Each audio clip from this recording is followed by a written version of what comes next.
Ali, Ali, Ali, Ali, Ali, Ali, yeah. I praise Allah for these lessons of striving to be the message, and I thank Allah for His blessings. Ali was the circle 7. I praise Allah for these lessons of striving to be the message, and I thank Allah for His blessings. Ali was the circle 7. I praise Allah for these lessons of striving to be the message, and I thank Allah for His blessings. Ali was the circle 7. I praise Allah for these lessons of striving to be the message, and I thank Allah for His blessings. Ali was the circle 7. I praise Allah for these lessons. I'm striving to be the message, and I thank Allah for His blessings. Ali was the circle 7.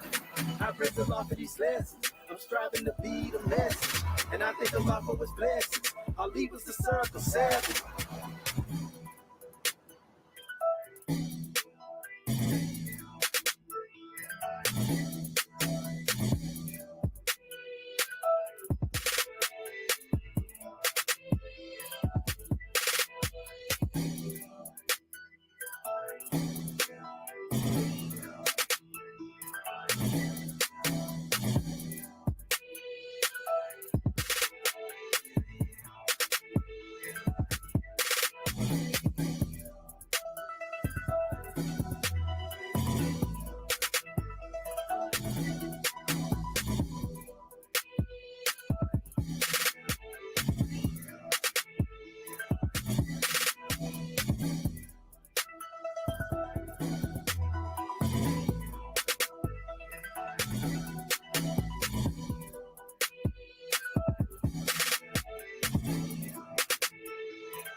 Islam,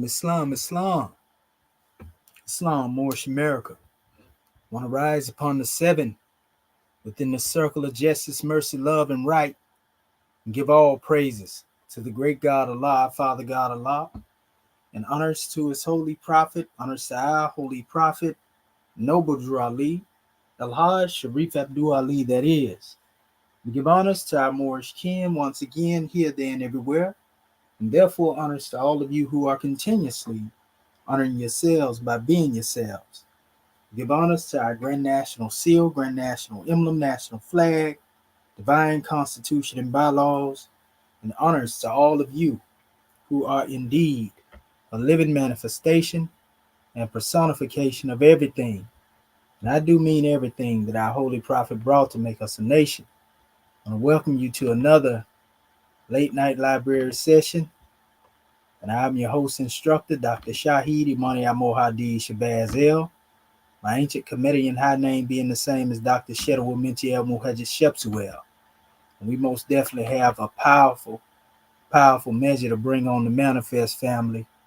And we just say gratitude for all it is that you do. Honor you for your support, and your listening ear. We have a grand measure to bring on the Manifest from our Father's treasures tonight. And actually, I'm trying to get this other thumbnail uploaded while we're in the midst. Evidently, it didn't take. So just give me a second here. I want to correct that real quick. And as I correct this, we can move forward. It's going to be a powerful measure. We laid a foundation last night. Each class that I deal with is pretty much linked to the next one that I'll be coming behind the other one with, in a particular way, so to speak. So we definitely want to make sure that we bring a lot of clarity to the Manifest. Our subject matter, is most definitely pertaining to the divine anatomy of Allah, will bear witness against man. Arm, leg, arm, head. That's where we going at with this particular measure tonight. And so I just want to get this, like I said, this thumbnail up here. It ain't going to take me but a second here and make that correction, because it kept the one in there I had last night. I was able to get my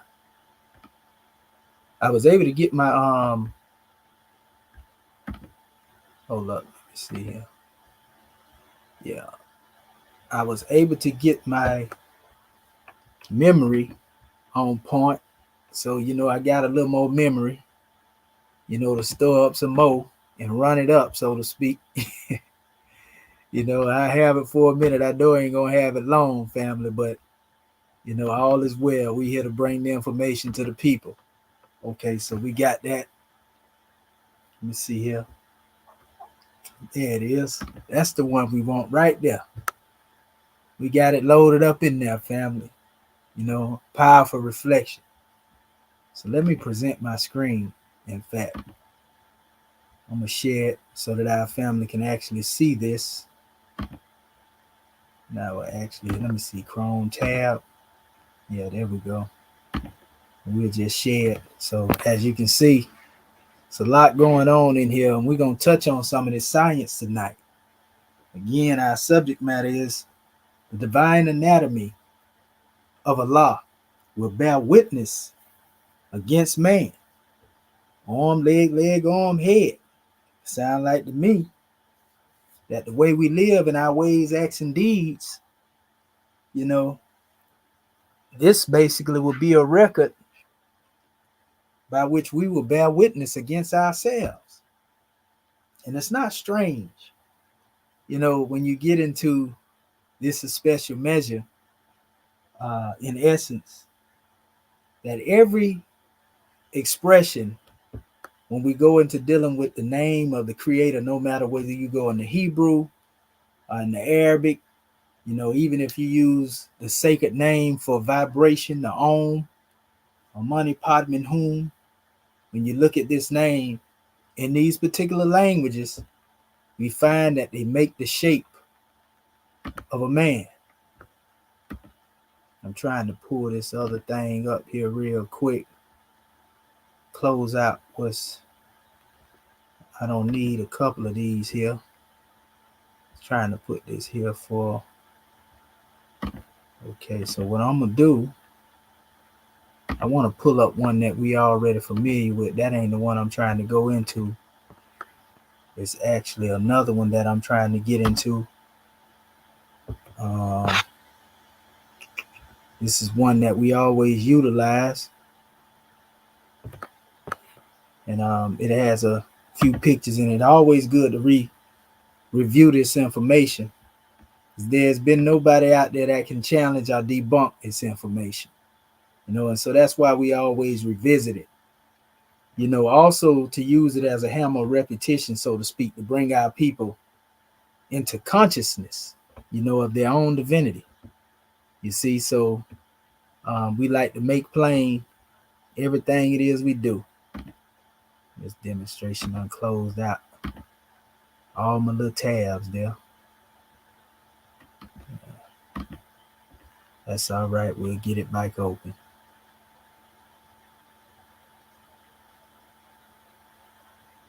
Huh. Let's see. Now this thing.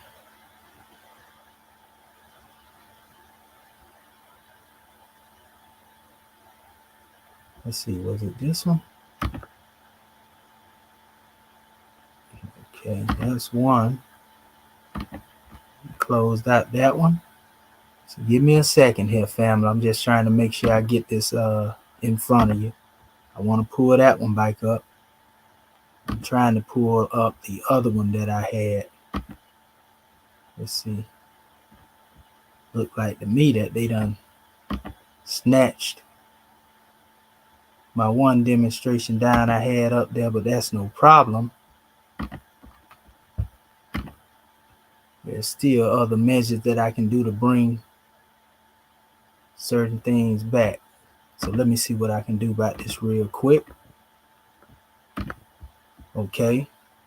Let's stop this here. Open this up.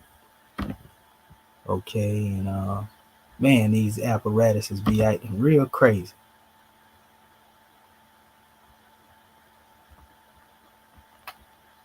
Okay, that ain't the one I was looking for. Should be letting me bring forth at least the one that shut down.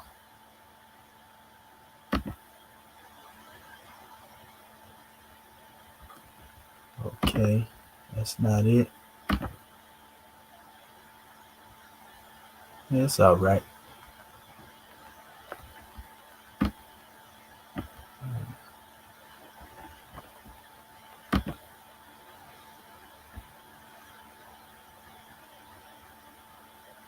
Okay, I want to recover.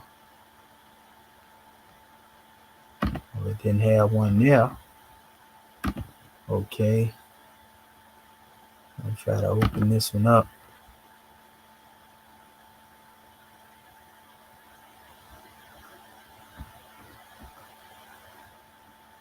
Uh-huh.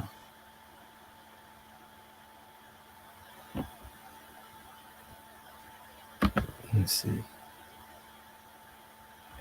They don't want to act right, but that's all right. That's okay. Just close that one down by mistake. It's still not letting me get that particular file.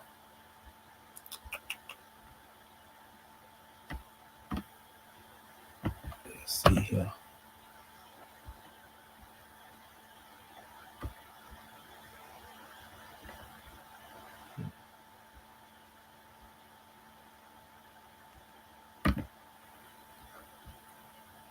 Okay, that one.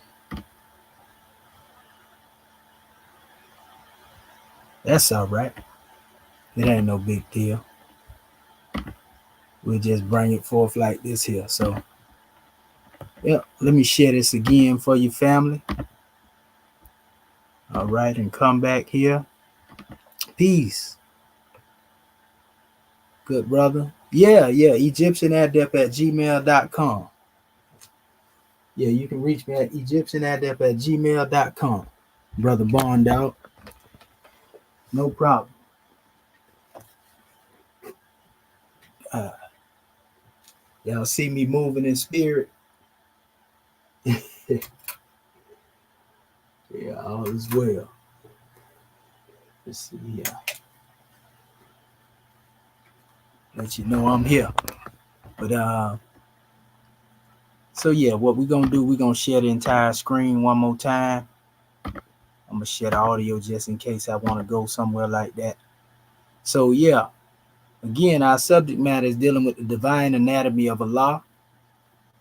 Will bear witness against man, arm, leg, arm, head. You know, and it's gonna be a grand drawing, is all I can say. So what I want to point out to our family, I'm gonna hide this real quick so that when I go through this, I ain't dealing with all the other extra stuff. You often hear me speaking, when I went into the history in relation to dealing with Allah, and there's a measure that I pointed out, in more than one place, and I talked about, the parable that's given in the Grand Quran, and it speaks of Allah being the light of the heavens and the earth. Now when we look at this, and the way that we teach from the aspect in our teachings of as it is above, so it is below. As it is within, so it is without. So we teach that there's what we call the macrocosmic expression of man and the microcosmic expression of man. The macrocosmic expression of man represents man, as he exists from a universe perspective, a being of cosmology, spirit man, so to speak. The microcosmic man deals more with the flesh, or the plane of things made manifest. In this particular Surah 24, ayahs 35 and 36, Surah 24 is called Al-Nur in the Grand Quran, by the way, the light. So every surah in the Quran, most people don't know, they actually there's a core. Whatever that surah is named, the core of that particular surah represents the core message that is to be drawn from that special surah, a chapter, so to speak. So dealing with the light, quite naturally, there will be ayats in that particular chapter that relates to the light. something significant that we must learn about the light. And we see up here, I'm gonna blow that up so you can see it, where the word nur, it actually comes from this root in the Arabic dictionary. And in fact, since I'm bringing that up, it's only right that I go there. I'm gonna pull this up right here, and that way our family can get the drawing off of this, because I got a couple of measures I'm gonna come out of. And let's see if we can pull it up just by typing it in. If not, let's just see if we can do it by this means. If not, I'll go to it. Okay, yeah, look like we got our dictionary working tonight. So we're going to keep going until we get to the word nur and nara. This thing going to pick up everything dealing with light. I may have been able to probably put it in there, just type nur in there. Let's see. Kibla kata. Okay, comma. Okay, that's what I'm talking about. It's moving for us. Let's see. I want to take you all to this special measure. Okay, yeah, we're getting close to it right now. Okay, let me slow down. I don't want to pass it up. Here it is right here. So the root to the word nur, again, is nara. And all the definitions that you see in the particular measure here that I have attached up here at the top, they come from this Arabic dictionary, including, the root word raha, as it relates to ruh, So you can see the connection to that in the word ra as it relates to ancient Kemet as well. We know the word ra, in Heru, exists in Kemet. Heru, pay attention, it says nara, to emit fire or light, shine, sparkle, irritate, vex, or provoke, war, create heat, nara, fire, burning flame, heat, war. It says in the Arabic literature, the Holy Quran, nar is often a symbol of war. The Arabs used to kindle a fire as a sign. It says that war contemplated, so that the tribe should assemble, right? And then it has nur, which represents light. So we see that the light dispels the darkness within our consciousness. So therefore, the light wages war upon the darkness. This reminds us, of the light being separated from the darkness in the Piscean records of the book of Genesis, when it said that the light was separated from the darkness, and this was on the first day. Now, on the fourth day in the Piscean records of the Bible, they say the sun came forth on that day. So this light that was separated on the first day was different than the sunlight. In fact, it is called Mor. The N is actually interchangeable with the letter M too. Mor and Nor. There's a connection here if we get into what we call sound shifting as it relates to language. So depending on the language going into another area, a letter will change, so to speak.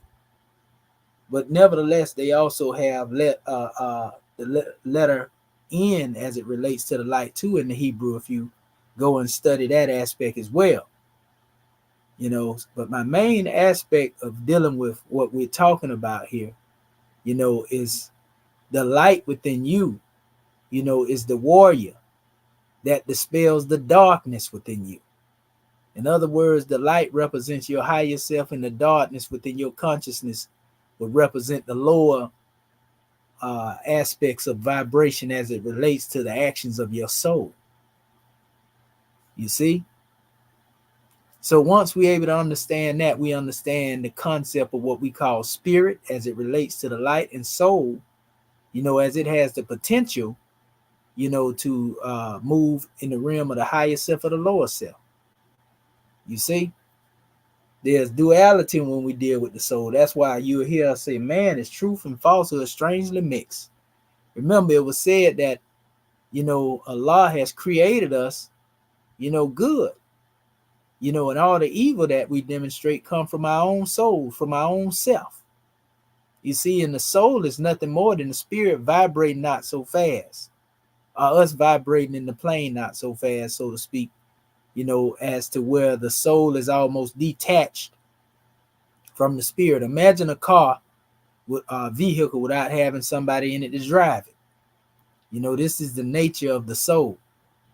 You know, when the spirit is not guiding, you know, the actions of the soul, you know, our ability to think, will, reason, understand, and remember, you know, and somebody, you know, basically anybody service to end up getting in the vehicle if you leave it unattended. And if they get in that demonstration, they're going to crash. And we can look at this, you know, as it has to do with lower vibrational influences. A lot of people like to call these demonic possession, devils, and all types of stuff. But really, this represents our own bad planning according to our own bad thinking. It's you all the time. It ain't nobody outside of you that's wronging you. It's you that's wronging you. So anyway, it says that form of radiant energy which stimulates the organs of the sight, faith, belief, inner satisfaction, wisdom, divine knowledge, clear signs that remove doubt and raise spiritually dead to the faith, the source of guidance, prophets, mission, which manifests hidden things. That's the light. The light manifests hidden things. We know in ancient Kemet, Amen was called Mar. Going back to that concept of Nar as well. We talked about the connection between that. So Amen is called the hidden one.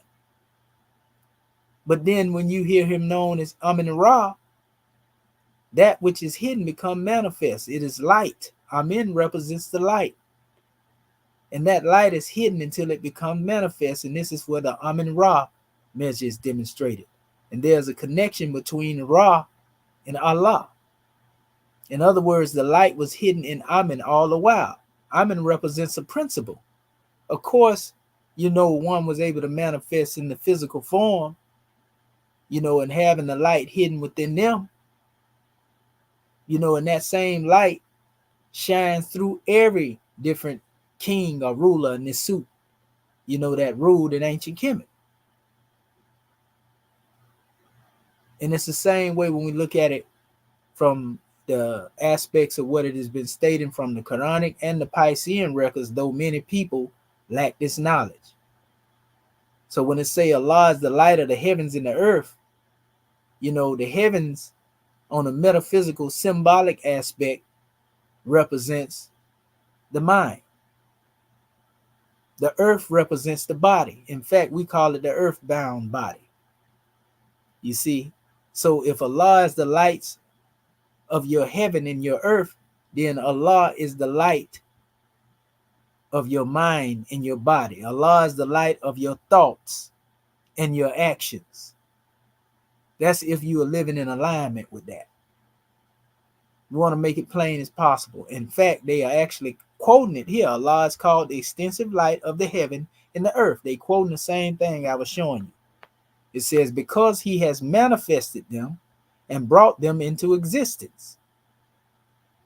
You see, who manifested your mind and brought your body into existence? Your mind and your body. Now I'm going to give you a key because we're going in this direction. If we say that the Most High is the one that created us, right? The supreme being, God. But yet it took your mother and your father to deal with a specific act to bring you into the manifest.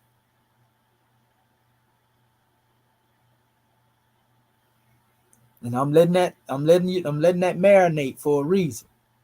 Then in other words, he was the one who made you, but yet the act of the consummation between your mother and father brought you into manifest. So if it was the Most High that made you, then this means that he utilized that special mechanism or work, you know, some people call it intercourse, to bring you into the manifest. That's a fact. So we're removing the spookism out of us physically being here in this new era in time. We're talking about the way we made right now. You know, if you go forth and you consummate, because in all actuality, you really consummating a marriage every time you have intercourse with a woman. You don't know that, so you got to be careful who you lay down with. So nevertheless, you bring life into the manifest. So what did the Most High utilize to bring you into existence? He used your mother and your father, right? Now, what, are the extensions of your mother and father? Arm, leg, arm, head.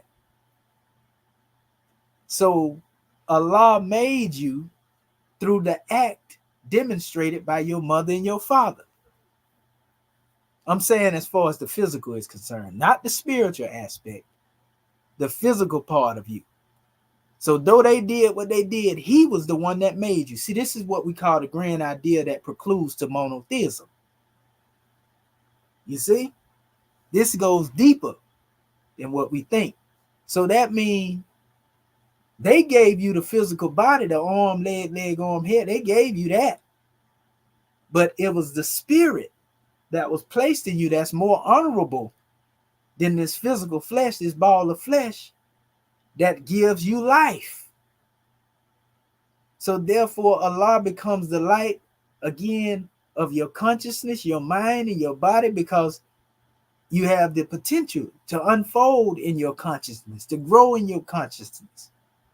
You see, while simultaneously you are physically growing within your body. Right? We're trying to remove all the spookism up out of here. We're trying to get you to see something. Though they demonstrated the act, it was the Most High who ultimately brought these things into fruition.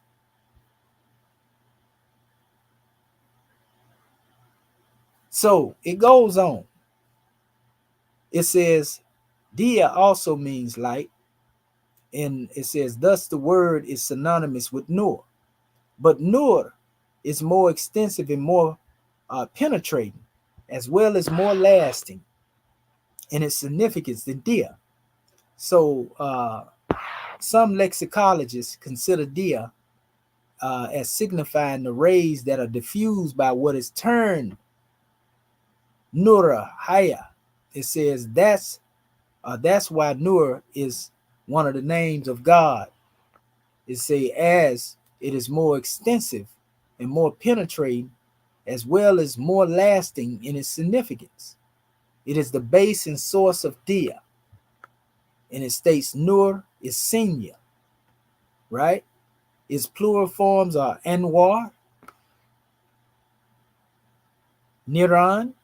The Holy Quran always mentions only the singular form, while the word Zulimat, that same darkness we was talking about, that light dispelled, is used always in the plural. This indicates that the source of light or guidance is only one, but the sources of falsehood and the means to go astray are countless. So there's only one way by which man can be saved, but many by which he can be destroyed. This is a powerful demonstration right here, fam. So, this breakdown on Nur,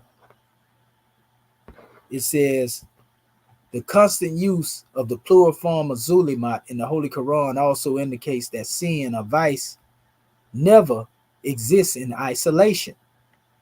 One vice attracts another, and one misfortune draws another. So when you start to spiral out of control and you go into the lower self, you go all the way out there. So they use the word Nar and Nur. They show you how many times it's used in the Quran. So this is a singular expression. You're talking about the light, and not light in plural. Remember, its rays are Dia. So let me go back to what I was just pointing out then. Now that we know where I got these definitions from, you see Nara and Nura is the same thing. So Ra is the root of this special Arabic word, Nara. You see? So once we understand that Ra is the root of this word, then it begins to make more sense. When you hear me say Nara, you see? Let me see here. Trying to pull this bike up here. So yeah. We're running a little slow there. She'll pop up in a second. Okay, here we go. I'm gonna move it slow and it should be a little better. Trying to get back to where we was. I want to really make this thing plain to our family though, so that they can see exactly what it is that we bring into the manifest. All right, come on. Don't be dragging.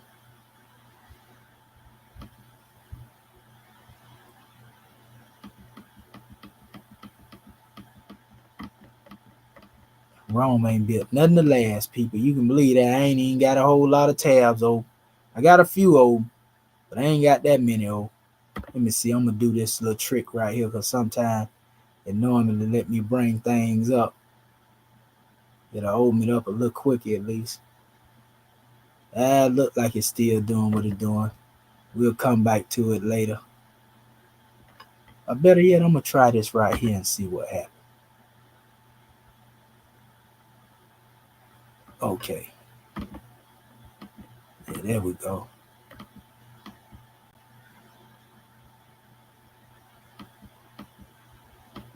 So, again, it's gonna start me back up here where I was trying to actually probably was there, but I was a little bit gone beyond that.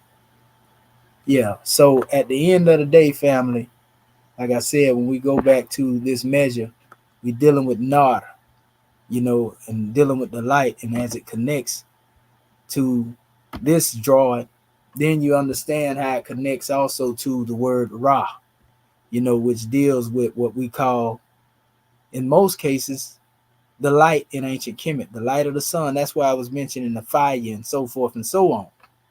Now, it's not strange that this is a parable that's demonstrated in Surah 24, Ayat 35. And in this parable, it says Allah is the light of the heavens and the earth. And the parable of his light is as if there were a niche. Now, for those who don't know what the niche is, I actually show this here. See, I said niche here. Comedically, this represents the ka, or the soul, and I'm pointing at this particular, it's like a little tray that's holding up the flame. This is the niche, right?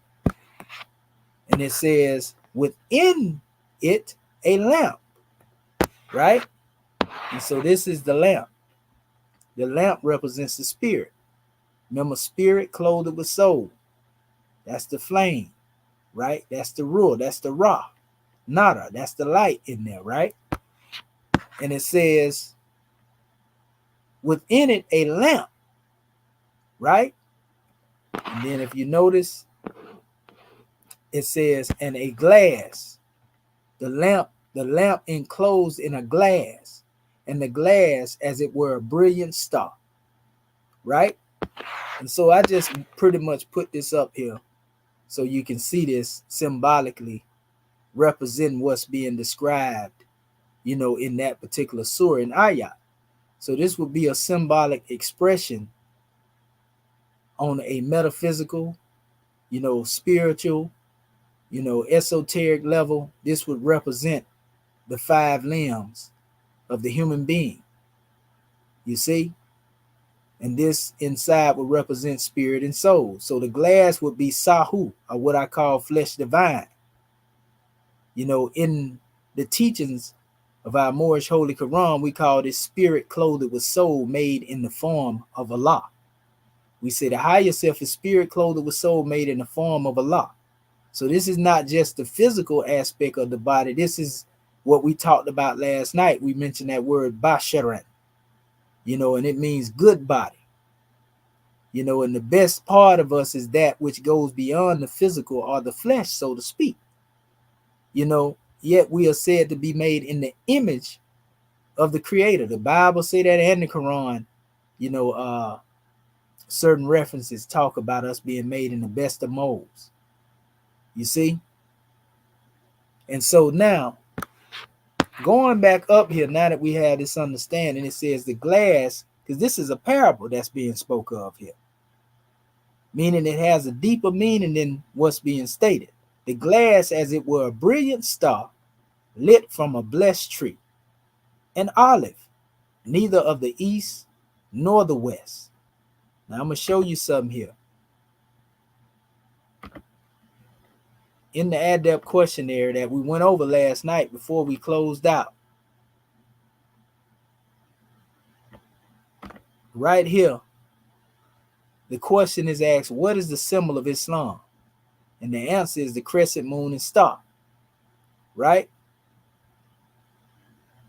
But if you go here, you would also see what is the symbol of Islam, the olive tree. And actually, even though I didn't have it, in the other slide, in this particular slide, when I put it here, I put, everything there as it relates to the ayat. So an olive, if you notice, it got many different colors, from the lightest of the light to the darkest of the darkest aspect of it. Most of the time you see a very dark olive, but there are many different shades of it. And it's said that the oil that is burning in this lamp, the spiritual oil, the olive oil, it is basically, of neither the east nor the west, whose oil is well nigh luminous, though fire scarce touch it. That means it's barely being touched by fire.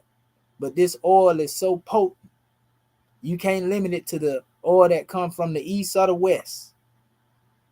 But it's so potent that it brings light upon light. And it says, Allah doeth guide whom he will to his light. And Allah doeth set forth parables for men. And Allah doeth know all things. So what do you think the light upon light is? And him guiding whom he will to his light. And then it goes on to say in 24:36, lit is such a light in houses which Allah hath permitted to be raised.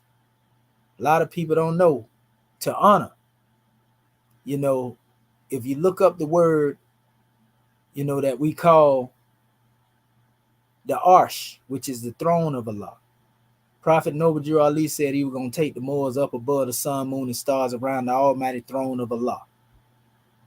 And a lot of this has a lot of esoteric and spiritual meaning behind it. And it really represents him taking man into the heights of his divinity. The throne, from a metaphysical, a spiritual, and esoteric standpoint, represents what we call the crown of your consciousness. So if we are calling man in his own body a representation of a structure that is a house of Allah, Bayatul Mahmur, the house of Allah, right? Then this would mean that the throne is above your neck. It is your seat of consciousness. So lit is such a light within your seat of consciousness when you have been permitted to be raised to honor in your thinking. You see, it says, for the celebration in them of his name, and in them he is glorified in the mornings and the evenings, again and again. In other words, you are constantly in the remembrance of the creator that is in your consciousness, being the same creator that created your consciousness. You see? So in other words, this is all you are thinking about. The Most High is exalted and glorified in your consciousness when you wake up in the morning and in the evening when the sun begins to go down again, and then set, so to speak.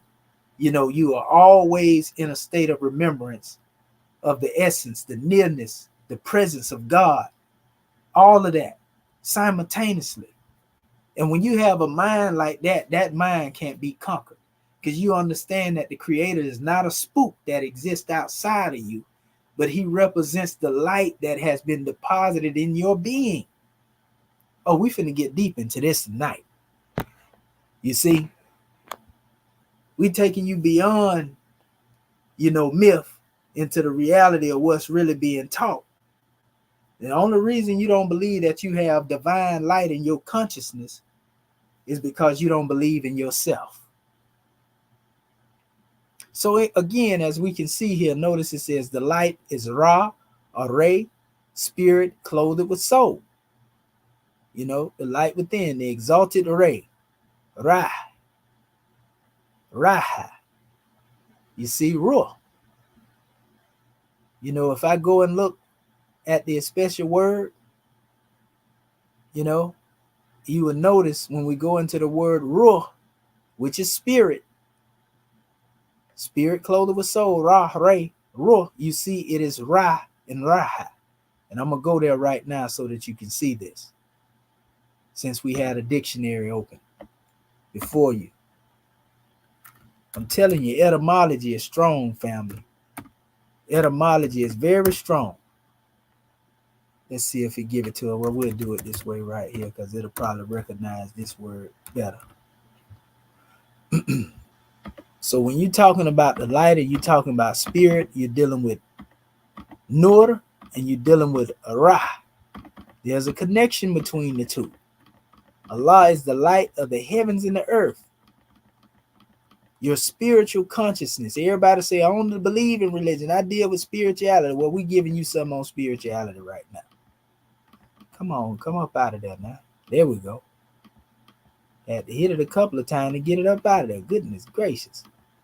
Okay, so it's going back through that area there.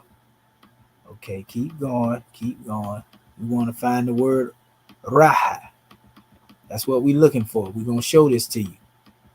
I ain't got a lot of slides, so I can take my time a little bit. You know, I ain't got to be rushing and act crazy. So they speaking of rule right there, but I want to go to the actual word. Okay, there we go. There we go. Break the barrier. Okay, here we go. We coming up. There you go, right there. That's what I'm looking for. So when you see that word, as I place it down here, you know, people be thinking, oh, he made that stuff up. No, this comes from somewhere, and I'm showing you where it comes from. I just showed you the source, Arabic dictionary of the Quran. So this is the exalted ray I put here, and there's a reason I put this here, and we'll go to that, you know, possibly in a minute as well. But it says Ra / Ra, Raha, Ruh.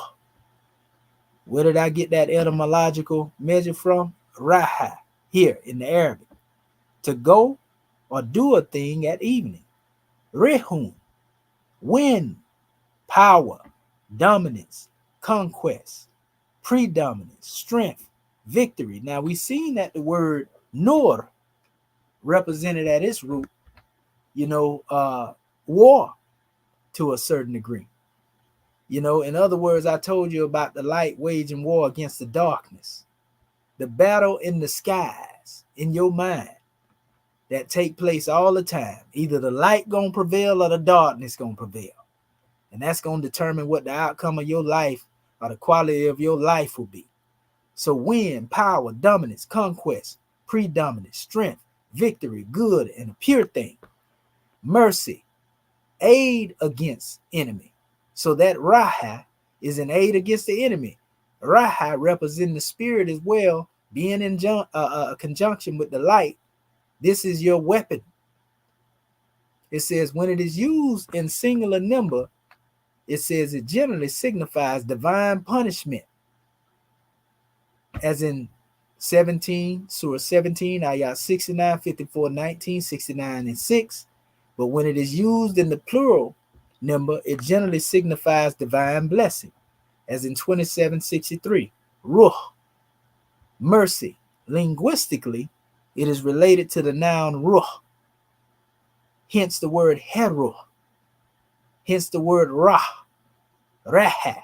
See, the breath of life also has the significance of Rahat, right? Rest from grief and sadness. Thus, the most appropriate translation of the word, and it should be Ruh, it says, would be life-giving and soothing mercy. So your rest come into you being in a state, you know, of spirituality. It says that's the height of divinity too. That's why we say wisdom speak from out of the highest plane of spirit life. The word Ruh is often used in the Holy Quran in the sense of divine inspiration. I want you to remember that. In Revelation, Wahi.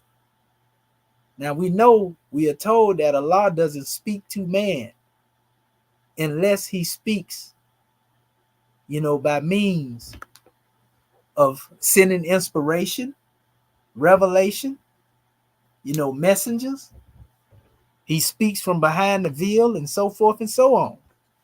I want you to remember that because it's going to come up again later.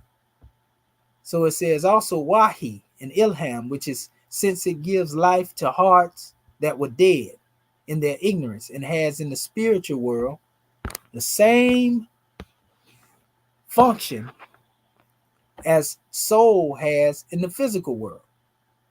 You see? It says, so ruh, or the breath of life, or soul, spirit, inspiration, revelation, essence, the Quran, joy, happiness, mercy, life, giving words of Allah, the prophet's divine message, right? Because of its life-giving qualities. Angels, archangel, Gabriel. So in all actuality, the ruh is a represented expression of all of these things. Inspiration itself represents spirit. The revelation in your consciousness, the essence of your being is spirit. In other words, there's also a recitation within you that is called Quran outside of the physical book that you may read. That's why they said Muhammad was the walking, the breathing, the talking Quran. He spiritually embodied it, right? So joy is an expression of ruh. Happiness is expression of ruh. Mercy, life-giving words of Allah. The prophet's divine message. Remember, it was talking about raising the dead when we dealt with the word nara. Nur, the light. So we can see the connection between light and spirit. We can see that connection, family. Big facts. It is spiritual light that illuminates your consciousness, i.e., your true heart, not the blood pumping organ, and make you who you are. It's important that I say this before I go deeper into my measure. That way, when I start touching on certain things, our people be able to pick it up. So it goes on here, and it even goes into other words. You see, it says, Tarihuna, you bring home in evening, right? Then it says, Rawahan, Rawahan. It says, blowing. It says, in the afternoon, evening, journey. Rahun, which means soothing mercy again. Happiness. And it's supposed to be comfort, but they put the P there by mistake. Bounty, gift, right? That's a gift that has been given to us. We say the gifts of the understanding of the treasures of Allah. But anyway, Ruhun, revelation, spirit, soul, human soul, Gabriel, Jabril. So when you inspire, you don't know it, but you actually tapping into the angel Jabril, just like Prophet Muhammad was able to do it. According to this definition, the angel of revelation. So the spirit within you represents the angel that reveals, truth to you. And that's why, for example, we are called swift angels, because when we reach a level of spirit and we get into a state of felicity and we're able to solve the fix and become fixated in being in our higher self, you can receive revelation. You can receive inspiration. You receive gifts of the understanding from those treasures of the Allah within, the higher self. Remember, higher self is spirit clothed with soul made in the form of Allah. Remember, Allah said he was going to place his rule into a man. And when he got done, he told the angel last night, he said, prostrate. When I'm done, prostrate. He was talking about the spirit, the rule Allah. You see what I'm saying? So your spirit that you have also gives you, the weaponry to be able to wage war with your lower self. Your spirit also becomes your scimitar of consciousness, where you're able to cut away all the ungainly things, the things that you don't need. Evil is not requisite to man. You don't need to be evil. You don't have to be evil. You don't need it. So that's why you hear us say, well, the scimitar represents consciousness.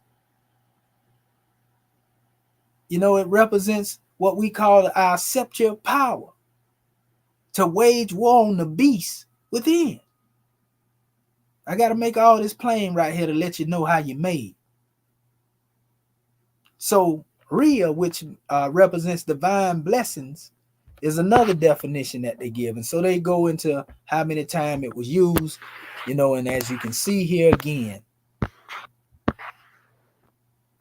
you know, it says to go and do a thing, but the main root of it, you know, is raha. Raha. I like to go and do a thing at an evening because that symbolizes, you know, power.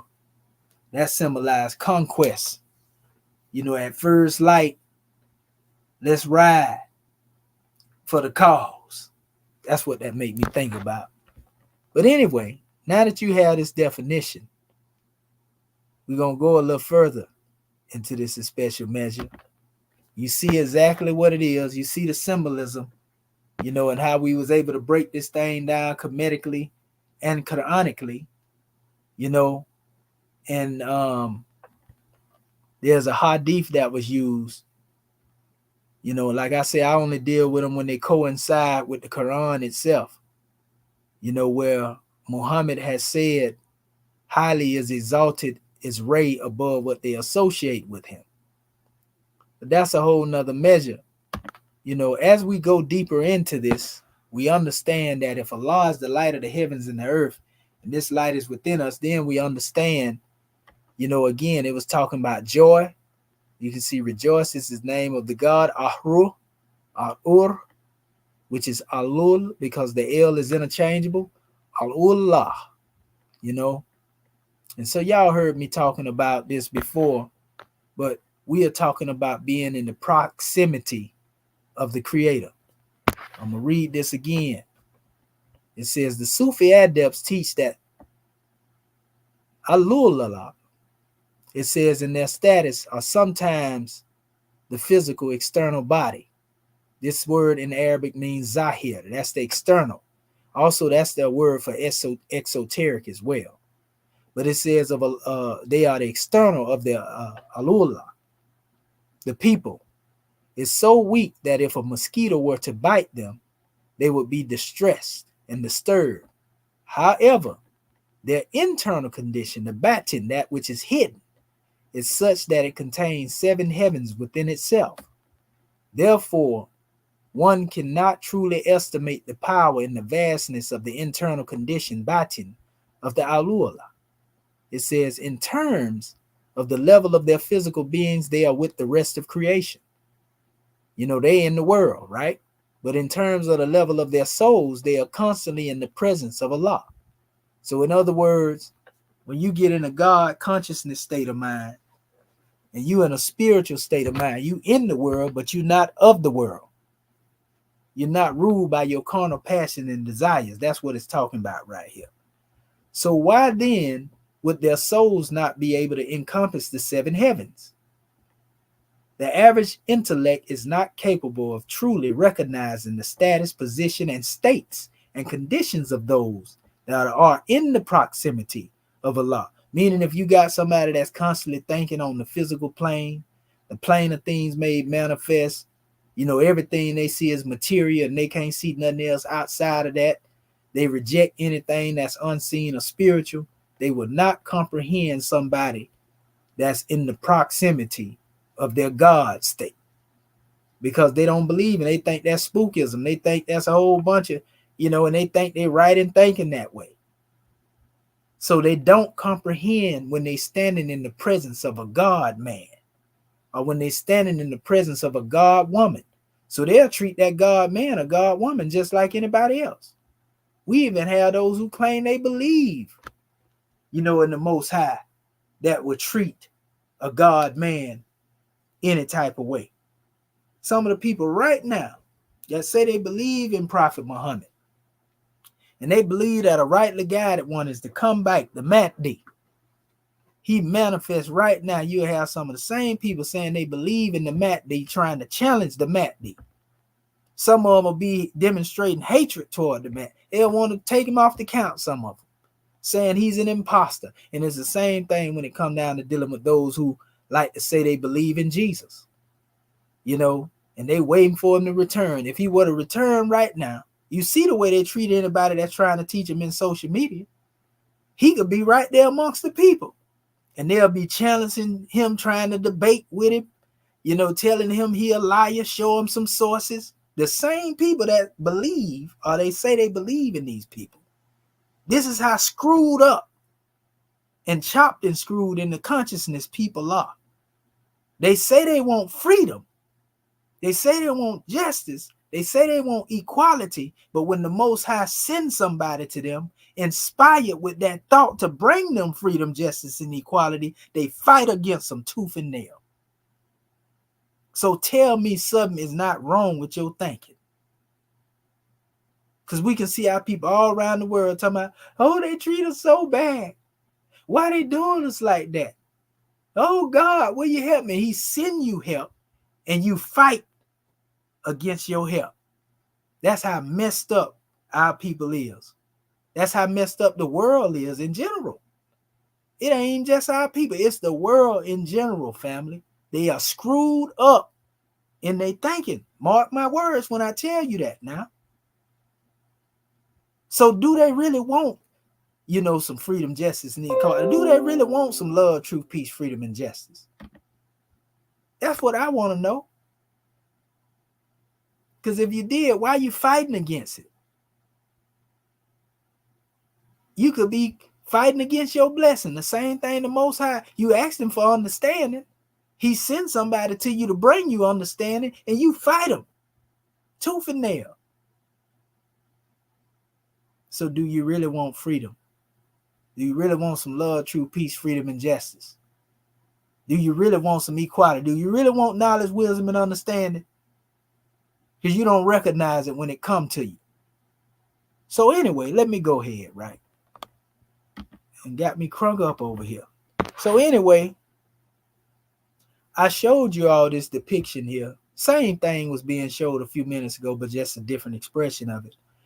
And this is actually coming from the Quran itself, the word Wajala, you know, which means the face of Allah. We're going to touch on that too a little bit, you know, and, you know, Wajala, this is defined in the Yusuf Ali version of the Quran. And he gives this in his commentary. He said, this is the transcendent essence of everything, or the inner reality of each entity. Wherever you turn, there is the face or reality of Allah within. You know, Holy Quran, chapter 2, or Surah 2, ayat 115. So the face of Allah is within you. There's a measure what we speak in our Moorish teaching. We say when man looks into the face of man, he looks into the face of Allah.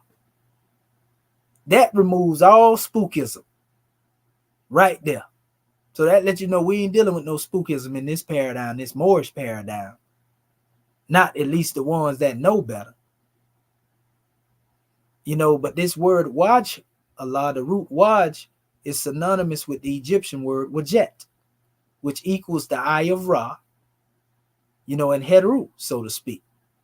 You know, so this is that inner reality, that inner self. Some people call it the all-seeing eye, third eye, whatever you want to call it, but it represents the omnipresence of God in man. The Quran teach that, and the Bible teach that. Problem is, your pastors and your imams don't teach that. You see?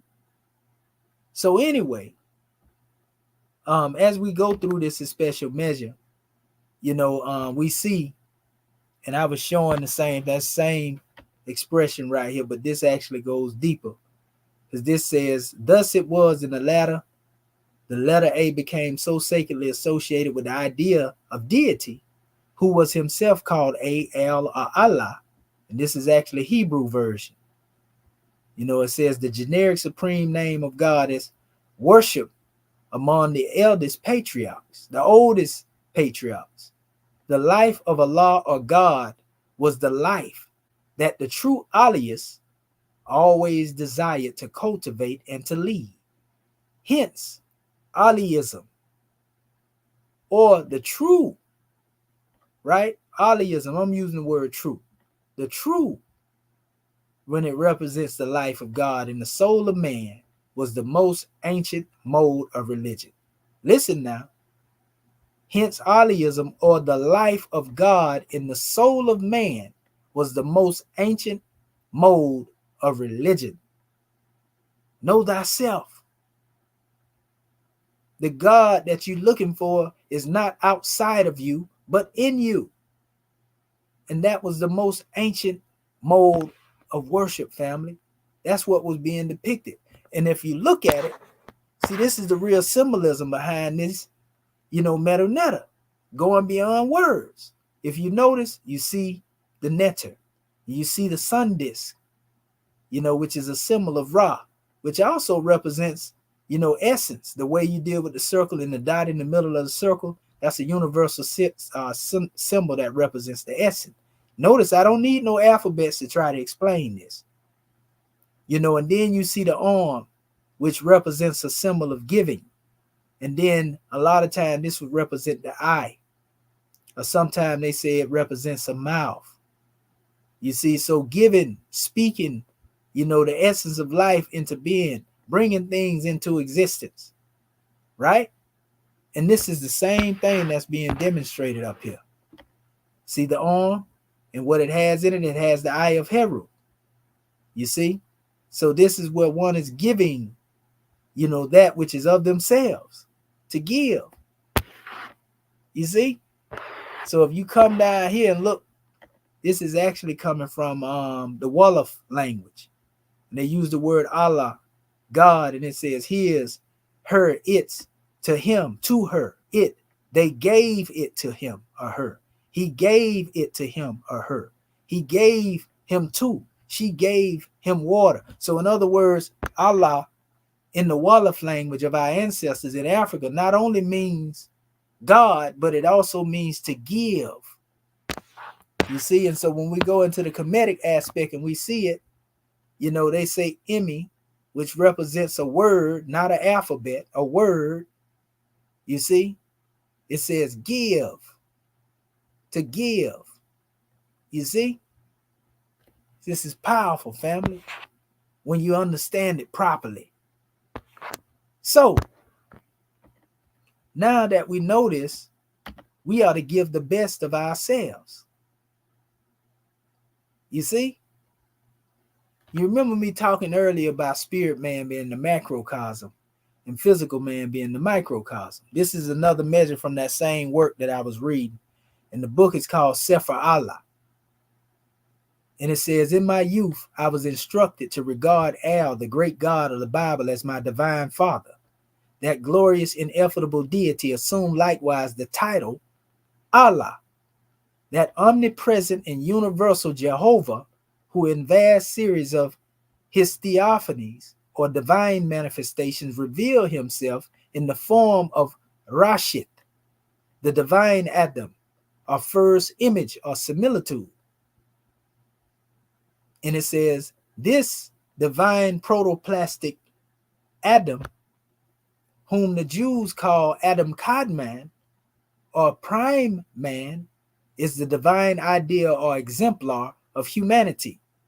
He is the character and express image of God's person, the divine or true man, who is the Lord from heaven, displaying his pre-existent and glorified humanity in the periodic ages of the world, meaning that he's constantly coming throughout the cycle ages, manifesting himself. This same deity, this same God, Allah, you see, is manifesting himself through various, personages, so to speak, that come. We say masterminds come throughout the climes and the time. So when it's time for a paradigm shift, a new God man is on the manifest. That's what Honorable Elijah Muhammad got the concept from when he talked about the 50,000 and 25,000 years of Shabazz coming on the manifest. It's the same teaching. Everybody telling the same story, but in a different way. It says, this Allah, or this Reshith, or divine Adam, also termed Adonai, Messiah, and Christ, who is in the image of God, and a quickening spirit, is reported by tradition to have written a book entitled Rashid, a Sefer, Allah. It says concerning the creation, which forms of exordium of Genesis, the first book of the Bible. So Adam Kadmon was made in the image of Allah. And the physical Adam, who they call Adam HaRishon, was made in the image of Adam Kadmon. Adam Kadmon represents the macrocosmic man. The so-called physical Adam represents the first expression in this cycle that's closest to us. He wasn't even the first physical man. He was just the first in this cycle closest to us. The one they say 6,000 years old, he wasn't the first physical man. The physical have to do with those who represented what we call flesh divine, spirit clothed with soul, made in the form of Allah. When the gods walked the earth, before this physical Adam came into the manifest. And they call them Kadmonites. I talked about this recently. But let me go on. So we see, as I showed you, that when you look at this word, it forms the shape of a man, or at least the silhouette or the image of what a stick man would look like. But this is the name that is spelled out as Yahweh. So if you come over here in the real, because this would be box Hebrew, some people call it Masoretic, a more modern form. This is the original form before this form. And if you notice, it's spelling the same thing, YHWH, Yahweh. But if you go backwards, it actually represents the Egyptian word Huhi. Huhi is another name in the Kemetic language for, deity. But when you go back this way, you say Yahweh, Yahweh, and they have this in both the Hebrew and the Arabic. But notice in this expression, you see the arm. You see what is more of an arm. Then you see, two personages that represent the human form. And really that represents both Ish and Isha, the expression of the masculine and the feminine. Spirit man and spirit woman. Right? So if you go into various words that are related to this measure, you have Ayah, like Jah the Great, they have, which they show the connection in the Hebrew right here. Ayah, Ahe, the gods who measure the lives in a mint, timekeepers. Aha, Ayah, a god. Down here, Aha, which means limbs, members, Siha. We want to get into these limbs. We're going to be talking about this in a minute. Ahu, limbs, members, flesh, body. All of them are connected etymologically to each other. And then when you come here, Aha, Ahat, flesh, limbs, to rejoice, Aha, rejoice, proclaim. Same thing we was talking about earlier. When they asked Moses, when Moses asked the Most High, he said, who is it that I should say has sent me? He told him, Aya Asher. And Aya, actually, Aya Asher means I am that I am. So the Moses of the book was told by the Most High, when he asked who it is he is to say, he sent him, I am that I am. He even told him, he said, I'm going to make you a god to Pharaoh, and I'm going to make your brother Aaron your prophet. There's even a measure where Moses goes on to tell the Israelites. He told them, he said, haven't I led you throughout the wilderness over 40 years? I gave you food, manna, and quail, and everything else. You still ain't able to recognize that I am the Lord your God? That's what Moses said to the Israelites now.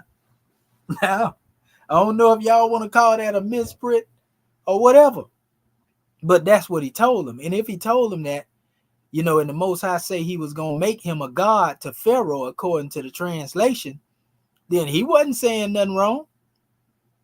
I mean, even Yeshua, when they was finna stone him, he said, is it not written in your law that I said that ye are gods? He said that to the people that were finna stone him. And he said, if it's written that way to those whom the scripture came and the scripture cannot be broken, you see what I'm saying? Then at least believe in me. I believe the message if you don't want to believe me, so to speak. Don't get upset with me because I say I'm the son of, that in other words, he's saying that he came from a God man. Remember, I told you who it is that make you physically. Even though it's the supreme being that's really making you, it's your mom and your father that bring you physically into the manifest through the act they demonstrate. But we say God made us, right? On to the lega arm header. Know thyself and thy father God Allah is what Noble Drew Ali taught. There's a reason why he say that. So I'm showing you here again, that's the Paleo Hebrew. Same letters I was showing you. Got the modern Hebrew, which they form the letter. Then you have, the English and all this here. You break it all down. They got different translations. But I'm going to get into this. I was just talking about this a few minutes ago. But I'd rather go to this page to go a little deeper because I have the same chart over here with a little bit more. There's a question that is asked in our questionnaire, our ADAPT questionnaire. I want to give honors to our chairman for this lesson. This is from 1972, people. I'm the one that put the pictorials up here just to bring a little more clarity, to the information. So we are asked the question, what is our science? Because that's what we're dealing with now. We're dealing with more science right now. Y'all getting a scientific lesson right now from a divine standpoint. What is our science? Our science is a living manifestation. A living manifestation of what? The living. A living manifestation of what? The spirit. A living manifestation of what? God. So you live in proof. You live in essence of the Most High expressing itself. So how are you made?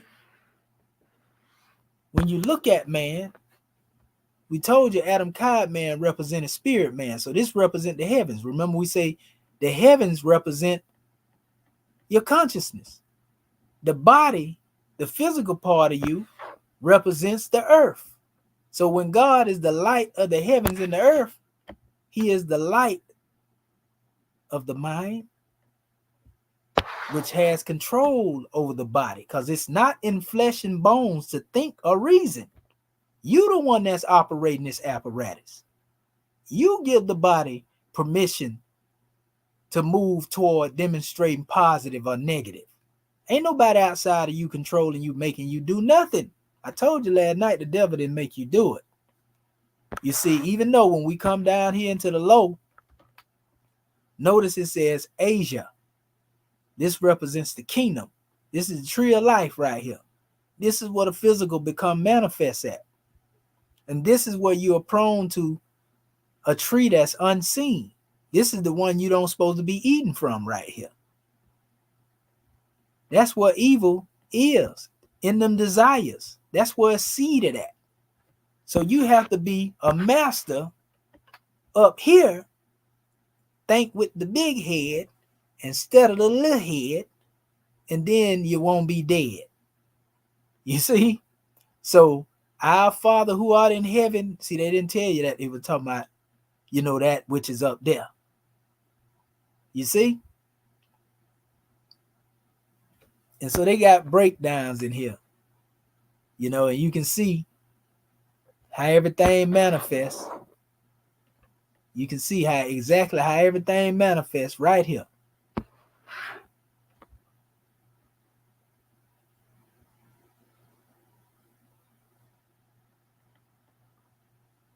Hashem. But anyway, there's something to be paid attention to here because I placed this chart on the side for a reason. It says the hierarchy of angels. So the hierarchy of angels also represent what we call the unmanifest creative force, the creator. This is the seat of the creator here, where man exists with the creator.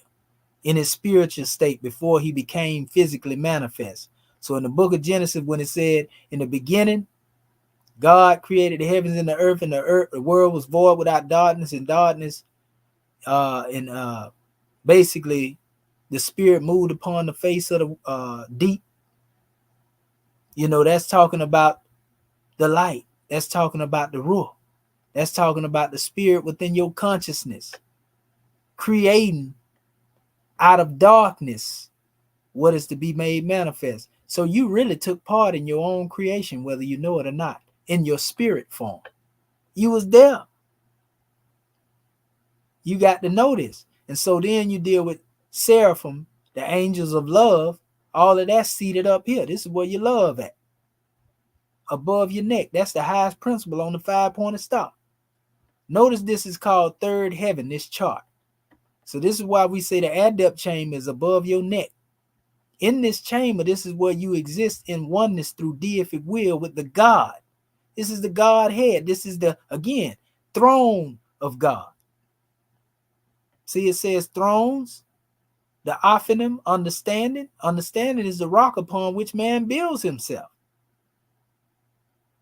The gifts of the treasures, or the gifts of the understanding are the treasures of Allah, is what we teach. So you have cherubim, so seraphim and cherubim. This is why Prophet Noble Drew Ali spoke in the Moorish Holy Quran. Let me go there real quick so y'all can see it in real time. This is why he said in the creation and fall of man, because that's what them charts dealing with, the creation and fall of man. See, he said, know thyself and thy Father God Allah. But let's go to chapter 1 when he was speaking.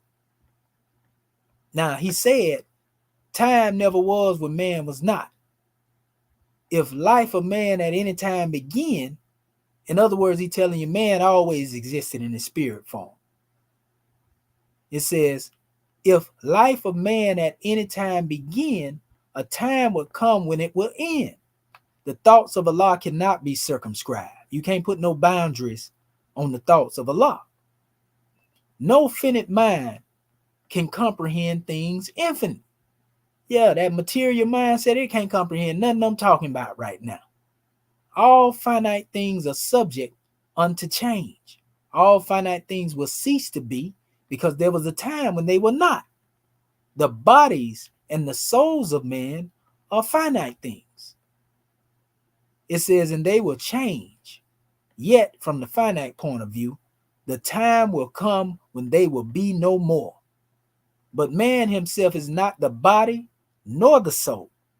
He is a spirit and a part of Allah. Creative fate gave to man, spirit man, a soul that he might function on the plane of soul. Gave him a body of flesh that he might function on the plane of things made manifest. So that's the purpose of the soul and the purpose of the spirit, the purpose of the body. Why did creative fate give the spirit man a soul that he might function on the plane of soul? Why did creative fate give to the soul a body of flesh that he might function on the plane of things that are made manifest? Hear now, ye cherubim, ye seraphim, ye angels, and ye men.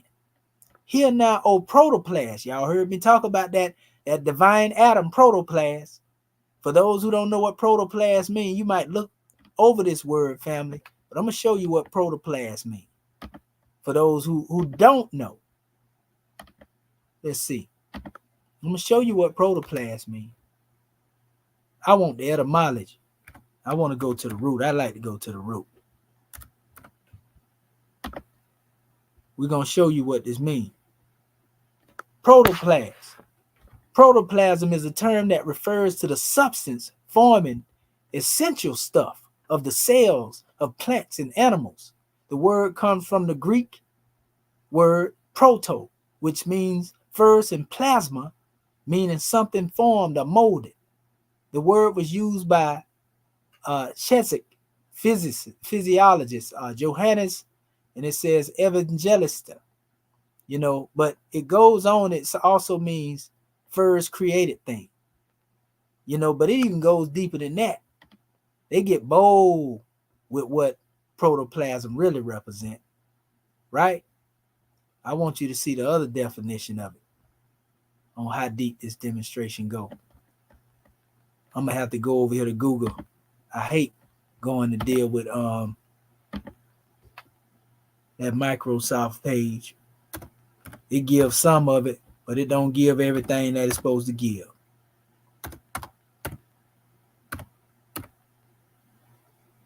Let's see here, and they'll give you a little bit more. I don't know why they don't give you. Maybe I'm just so used to dealing with, Google. That's what it is. And notice it says here, first and plasma thing form. So this first form thing, it goes into all those definitions. But when you get over here, like I said, it goes a little deeper, than most know. See what it says here again, the same thing. First form, plasma. It goes deeper. Protoplasm, liquid part of the blood in physics. It also says image or figure, something molded or created. You know what I mean? So there's a deeper definition to this word proto. It also goes here, and it means first source, parent, preceding, earliest form, original. So this is not man in the full make, but in, his elemental state, so to speak. We go back to, the building blocks of life when we think about this, such as, the atomic state of the human. You see? So you get into this protoplasm, it's some real deep history behind this demonstration. See it right here. Here it is here. Protoplasm. And it goes in the first plasm, something molded again. Protoplasmus was used in Latin meaning the first created human. Adam may have existed in Byzantine Greek in a different sense. So based upon what you're dealing with, we're talking about the entire contents of a cell comprising the nucleus of cytoplasm is semi-fluid, transparent substance, which is living matter of plant and animal cells. But the first created human being, family, going way beyond Adam as you know him now, but we talking about the elemental state. They talk about this in ancient Kemet when they mention Atum, who came up out of the darkness of the celestial Nile, so to speak, being the first life form. Atum is where they got the atom concept in science from. Make no mistake about it. So when you see that word being used, and you go back to what the Moorish Holy Quran was just saying, hear now ye cherubim, ye seraphim, ye angels, and ye men. And these are actually degrees in our teachings. Man himself is the one that must become the swift angel. And once he comes from this state, he goes through degrees of cherubim and seraphim and so forth and so on. But that's a whole nother lesson in itself. But it says, hear now, O protoplasm, and earth, plant, and beast. It's talking about all the way from the elemental aspect to the, vegetation aspects of the plants, all the way into the animals. Hear now, ye creeping things of the earth, ye fish that swim, ye birds that fly. Hear now, ye winds that blow, and ye thunders and ye lightnings of the sky. Hear now, ye spirits of fire, of water, earth, and air. Hear now, O everything that is, was, or evermore will be. For wisdom speaks from out of the highest plane of spirit life. You heard me say that earlier, right? Man is a thought of Allah, and all thoughts of Allah are infinite. They are not measured up by time, for things that are concerned with time begin and end. The thoughts of Allah are of the everlasting of the past unto the never-ending days to come. And so is man, the spirit man. But like man, like every other thought of Allah, was but a seed that held within itself the potencies of Allah, just as the seed of any plant of the earth holds deep within itself the attributes of every part of that special plant. So just like that plant having the attributes of what it's meant to be in it, the ingredients that is in it as a seed, the same thing when it relates to your spirit, you being Ru'Allah, a spirit and a part of Allah, you have the potencies and the attributes of the Creator in you. That's what's being said right here. It's removing all the spookism and letting you know that God is in you. So spirit man, as a seed of Allah held deep within itself, the attributes of every part of Allah. Now seeds are perfect. Yes, perfect as the source from whence they come. But they are not unfolded into life made manifest. The child is as perfect as the mother is. So man, the seed, must be deeply planted into our inner soil that he may grow, unfold, as does the bud unfold to show the flower.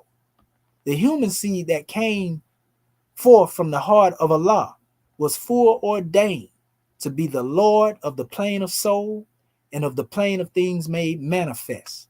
So Allah, the husbandman of everything that is, threw forth this human seed into the soil of soul, and it grew apace, and man became a living soul. He became Lord of the kingdom, of all the kingdom of the soul. Hark now, let every creature hear. The plane of soul is but the ether of the spirit vibrating, a spirit plane vibrating, not so fast. And in the slower rhythm of this plane, the essence of life are manifest. The perfumes and the odors, the true sensations, and the all of love manifest. A lot of people don't know God frequency is 9.63. But when you get into the lower frequencies, it's a whole different vibration, family. The music that you listen to got to be on God frequency, and it'll heal your body. When you at a level of God frequency, there's nothing that can harm you. You got to get into what we call cymatic frequency, family. This is a real thing when it comes to science. So when you vibrating on a sluggish level or a low vibration, and you're not vibrating at a rapid pace, you can't be the Lord of the plane of soul and Lord of the plane of things made manifest. So our teachers teach us that man is Lord of the plane of soul. You Lord of your ability to think, will, reason, understand, and remember, because call these not the soul, but the actions of the soul. The actions of the soul are thinking, willing, reason, understanding, and remembrance. So you got to be the Lord of your own thoughts. Anyway, it goes on. It says, these soul attributes became a body beautiful. See, that's that flesh divine I was talking about, that spirit body. You know, when people say they look at you and they see your aura, they can see, through your vibration. They can see this. And they can see if you got negativity or negativity in you too. So it says a multitude of lessons man must learn upon the plane of soul, meaning the way he think, his ability to will, reason, understand, and remember. A lot of lessons you gonna have to learn. And here he tarries many ages until his lessons are all learned. Upon the boundary of the plane of soul, the ether began to vibrate slower still. And then the essences took on a finer garb. The perfumes and the odors and the true sensations and all of love were clothed in flesh. And man was clothed in flesh.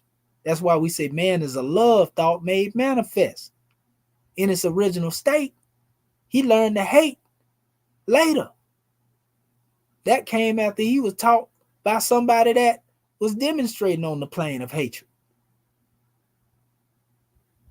It says, perfected man must pass through all the ways of life. That means before you can become a perfected man, temple of perfected man, before you can complete the building of yourself as a temple of perfected man, you got to pass through all the ways of life. You got to go through some ups and downs. You got to go through some struggle. You got to go through some toil. What don't kill you will only make you stronger. And so a carnal was full manifest, a nature that sprang forth from fleshly things. Without a foe, a soldier never knows his strength, and thought must be developed by the exercise of strength. It says, and so this carnal nature, this material mindset that we got, man, is truth and falsehood strangely mixed, remember? By virtue of him coming into the physical, that's his foe. It says, soon became a foe that man must fight, that he might be the strength of Allah made manifest. Let every living thing stand still and hear. Man is the Lord of all the plane of manifest, of protoplasm, of mineral, of plant, of beast. You rule that all. But he gave up his birthrights just to gratify his lower self. But man will regain his lost estate, his heritage. But he must do it in a conflict that cannot be told in words. Yeah, he must suffer trials and temptations manifold. But let him know that the cherubim and seraphim that rule the stations of the sun and the spirit of the mighty Allah, God consciousness, the higher self, who rule the solar stars, are his protectors and his guide, and they will lead to victory, and man will be fully saved, redeemed, and perfected by the things he suffered on the plane of flesh and on the plane of soul. When man has conquered carnal things, his garb of flesh will then have served his purpose well, and it will fall and will be no more. Then he will stand untrammeled on the plane of soul, where he must full complete his victories. It ain't over when you leave the body. You just change form. Even Einstein tell you that about matter. Unnumbered foes is neither created nor destroyed, right? Unnumbered foes will stand before man upon the plane of soul. These he must overcome. Yeah, overcome them everyone. Thus hope will ever be his baking light. There is no failure for the human soul, for Allah is lead on and victory is sure. This is a different type of Allah right here, family. This ain't got to do with no spookism. And he the same in the Grand Quran, though they try to hide it. This is why Prophet Noble Drew Ali said, I can better assist my, people from the plane of soul, because they're the enemy, can't hide. So this is why we'll tell you, man is not the body nor the soul. When you leave this body in what they call demise of death, in all actuality, you just transitioning. That's why we say Noble Drew Ali is working from the plane of soul. That ain't no spookism. That's an African tradition. Our ancestors teach that when you leave this physical body, you ain't dead.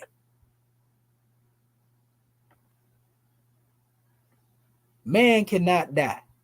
The spirit man is one with Allah. And while Allah lives, man cannot die. When man has conquered every foe upon the plane of soul, the seed will have full open out, will have unfolded in holy breath. That's that ruh. The garb of soul will then have served its purpose as well, right?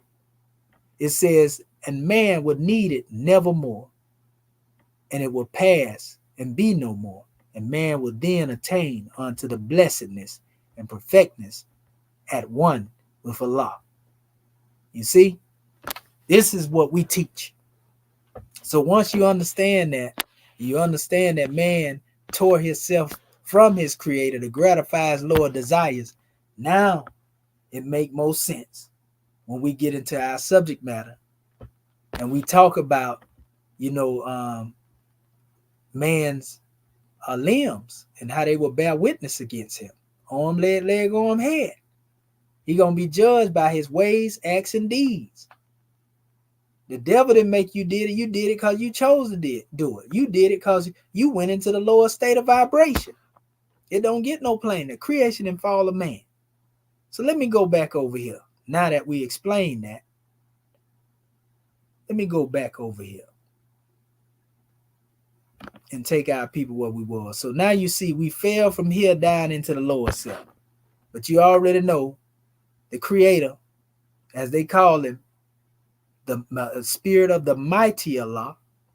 You got cherubim and seraphim on the manifest. It's a reason why I said that when Adam and Eve fell out of the garden, see, Adam fell, according to the text, they don't tell you about it, he fell in his head. They say in the Quran, he forgot, he slipped. You know, in all actuality, the garden is up here, above your neck. And this is why I said that a cherubim was placed in the east of the garden. People don't know that the east symbolically represent within you. The east is within you. When you face the east, you're supposed to be facing within. The true Mecca that they talk about, there's a Mecca within. There's a Ka and a Ba within you. Go back to ancient Kemet, Kaaba, the spirit and the soul. That's what you're supposed to be trying to correct. Repent means to turn away. In other words, you got to reverse your thought pattern. Because your thought pattern was the opposite of love, truth, peace, freedom, and justice. You wasn't used to love. You was used to hating. You wasn't used to truth. You was used to falsehood. You wasn't used to peace. You were used to bondage and war. You know, you wasn't used to freedom. You were used to that bondage and loving it. You wasn't used to justice. You were used to injustice. So you got to turn away from that. Because all those things come from outside of you. But the true aspect that you're looking for, everything you've been searching for, is inside of you. Know thyself and thy Father, God, Allah. Ain't got nothing to do with no spookism. It has everything to do with the supreme reality as it is manifest in you. See, this is what a wisdom is. This is why they said that there was a cherubim in the book of Genesis. He was put in the garden and turned in every direction, making sure that those who was in violation couldn't come back into the garden. So this is how you have to do with your scimitar consciousness. You have to make sure that the thoughts of naught in the lower self can't enter into your consciousness. So in the second heaven, this is the powers, you know, dominions, the Koryites. Remember we was talking about the gospel of Barnabas, and they said our brother Yehoshua was taken up in the third heaven. So when you hear us talking about that third heaven adept chamber, for those who don't know, I'm going to show you real quick. Because I got the questionnaires up here too. You know, this real science, this life science right here, family. Don't let nobody tell you no different. Watch this. Watch this. We got the 101s and the 102s right here. We can't make this stuff up, family. If you go look, and they call third heaven too, by the way. They call it second Aru in ancient Kemet. All you got to do is come right here. Here it is, right here. Watch what it say. What is the name of the first physical man? Questionnaires say his name cannot be used only by the executive rulers of the AC of the MST of A. Right? So we know that the name Adam can't be the name of the first man, the first physical man, because Adam's name is mentioned in this questionnaire. It says, what are the words AC of the MST of A? Adept chamber of the Moorish Science Temple of America, third heaven. You know what the real Moorish Science Temple is? The real Moorish Science Temple represents the temple of perfected man. The real Moorish Science Temple is man himself when it comes to us in our teaching. We are the Moorish. Our science is a living manifestation. It also represents a power that exerts itself for the individual at the will of the use, and the temple of you being temple of perfected man, and you just so happen to be here in America.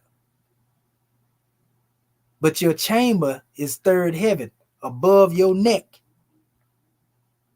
You see? And this chart didn't come from me. This chart here, it's out there. You pull up hierarchy of angels, that didn't come from the Moors. This is science that's universal, and it's out there if you find it. So this is your third heaven adept chamber up here. See? Notice it says power here. These are different charts unrelated to each other. I put this together because I know the science. Even though they come from different sources, you know, they all bear witness to the truth. See the powers in the second heaven? You know, harmony and peace. You know, all this represent what you're trying to get in the heart, the seat of your consciousness. Virtues, exousial, beauty, right? Then you come down and you deal with your archangels. You got to become a master. Angel princes, principalities, victory. So you wrestle not against flesh and blood, but against principality. This is the region of your appetites. Those are the principalities that it was talking about in the Bible. You know, when it say we wrestle not against flesh and blood, but against principality and spiritual wickedness. That's in you. That's that devil, that lower self. And the glory and splendor that is in you is the only thing that can conquer that. That's that light that dispels the darkness that I was talking about that you have to fight against. That's why we say man is truth and falsehood strangely mixed. He has a higher self and a lower self. Angels. And first heaven, just to even get in there, you got to break the barriers of time and space. Man, the kingdom, animals, plants, and minerals. Physical world, same thing was being spoke of in the creation and fall of man. And that's where all your evil take place at. In this area right down here. To keep you from getting up in these levels of understanding of these 3 degrees of unfoldment. You know, one deals with the chemistry of mortal life. One deals with the ministry of love. And one deals with the mystery of deific life. This is where all of it happens at. So when you come over here and you see the chart that I put together, now it becomes plain to you. Because you see Adam Kadman, the spirit man mentioned here, Genesis chapter 2, ayat 4 through 7, verses 4 through 7. Because this man was actually made, that's spoken of here, before the plants, before the trees, you know, and all of that. The man that was made down here in Genesis chapter 1 through in 26, when they say, let us make man in our image, and that us represent the Elohim, and Adam Kadman, this physical man was made in the image of Adam Kadman by the Elohim. Spirit man was present in making this physical man. You. See, you have Ish and Ish up here. But then down here, you got Adam and Eve.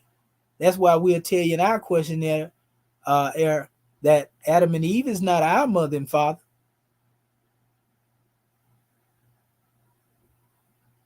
Asia, Asiatics, earthbound. Aden, Eden. You see? But what's even more deep about this, right? Because you see, I had the principles: harmony, truth, balance, right order, and justice. Because that's basically what came on the manifest. The scimitar had to come on the manifest when that instability, inconstancy, weakness, and insufficiency, misery manifested through Adam and Eve.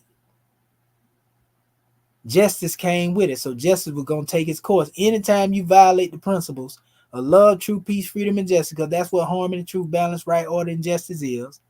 That's just the comedic version of it. You know, once you understand that, you understand how you made, family. And that's why you see that tree on you right there. You see? In the higher state of consciousness, we see this say tetragrammaton. And you can find this and look this up. It's a whole bunch of them. If you notice something about this name, Yahweh, YHWH, right? You see what I showed y'all earlier, the figures, again, of a spirit man and spirit woman and so forth and so on.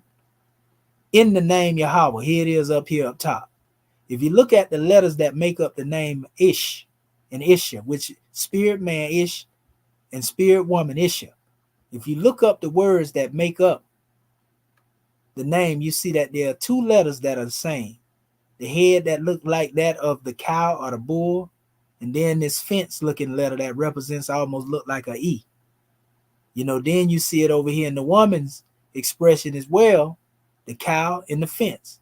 The only thing different between these two is the man here, and then we have the arm here, which would represent the top part of the name Yah, which is the root word from which the name Yahweh come from, or the root name from which Yah or Allah, Jah in the Kemetic language come from. So this name is what unites spirit man and spirit woman, God. So this is really the spiritual X and Y chromosome that exists between man and woman. Now this is just dealing with the name Ish and Isha. You see? Aish and Aisha, right? But when you come down here to Adam and Eve, you couldn't find that same type of name that connects to the name of the Creator himself. And not only do the name of the spirit man and spirit woman connect to the name of Yah, but even when you come down here to the Elohim or Elohim, you see the same thing. The Y and the H, Yah, in the middle of the name Elohim. That's Alhym, Elohim, right here. So why is it that spirit man and spirit woman have an element that connect them to the Elohim or the Elohim, and also connect them to the Most High himself? There's wisdom in this. So I took it back here and I said, Atik Yamin. Atik Yamin mean the Ancient of Days.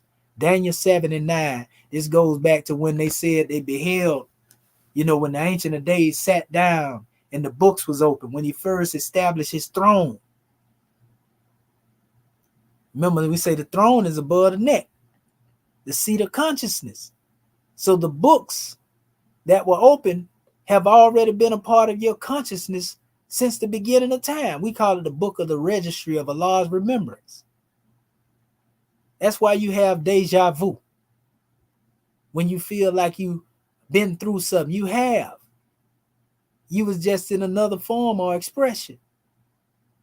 Make no mistake about it. So this is why we ask the question, what is our science? Our science is a living manifestation. It don't get no plainer than this right here, family. So let's go deeper into our subject matter, because we got a little more ground to cover. Not a whole lot, but I just want to make that plain before I move ahead, right? This is what we call adept science that I'm giving you. They hide this stuff. Masons and Shriners will not teach you this in public because they will be pretty much cast out.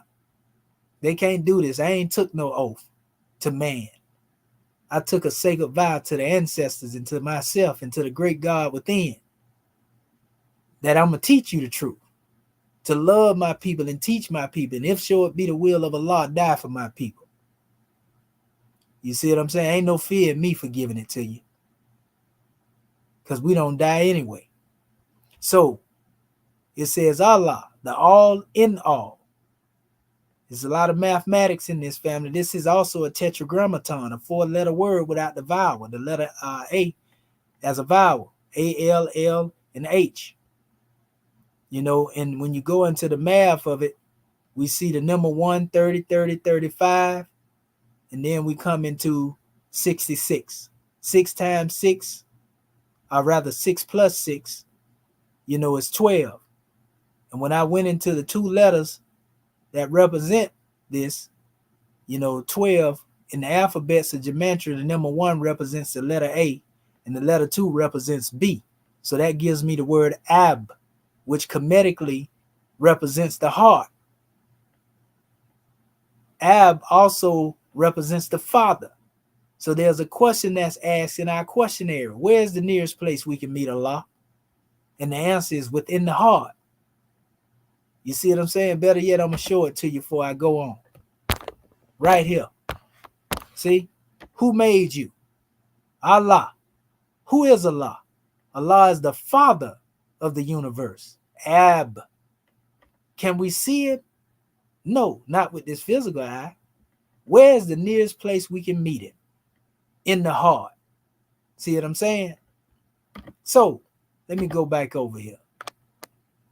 So this is a multiple of 33 times 2. And when we go further into this, we can see the connection to what we call ayat as well. A and T, is what we're able to manifest out of this right here. So the sign of the creator within the heart, 33, equals the concept of 19 plus 14, and so forth and so on. You see? So this is some powerful information right here, family. This is some powerful information. So I want to go further into this, because this is where it get good. This is the most important part right here I want y'all to remember. Where my Sufi family at? Where my brothers that like Tassa Wolf? Brothers of the cloth or the cloak.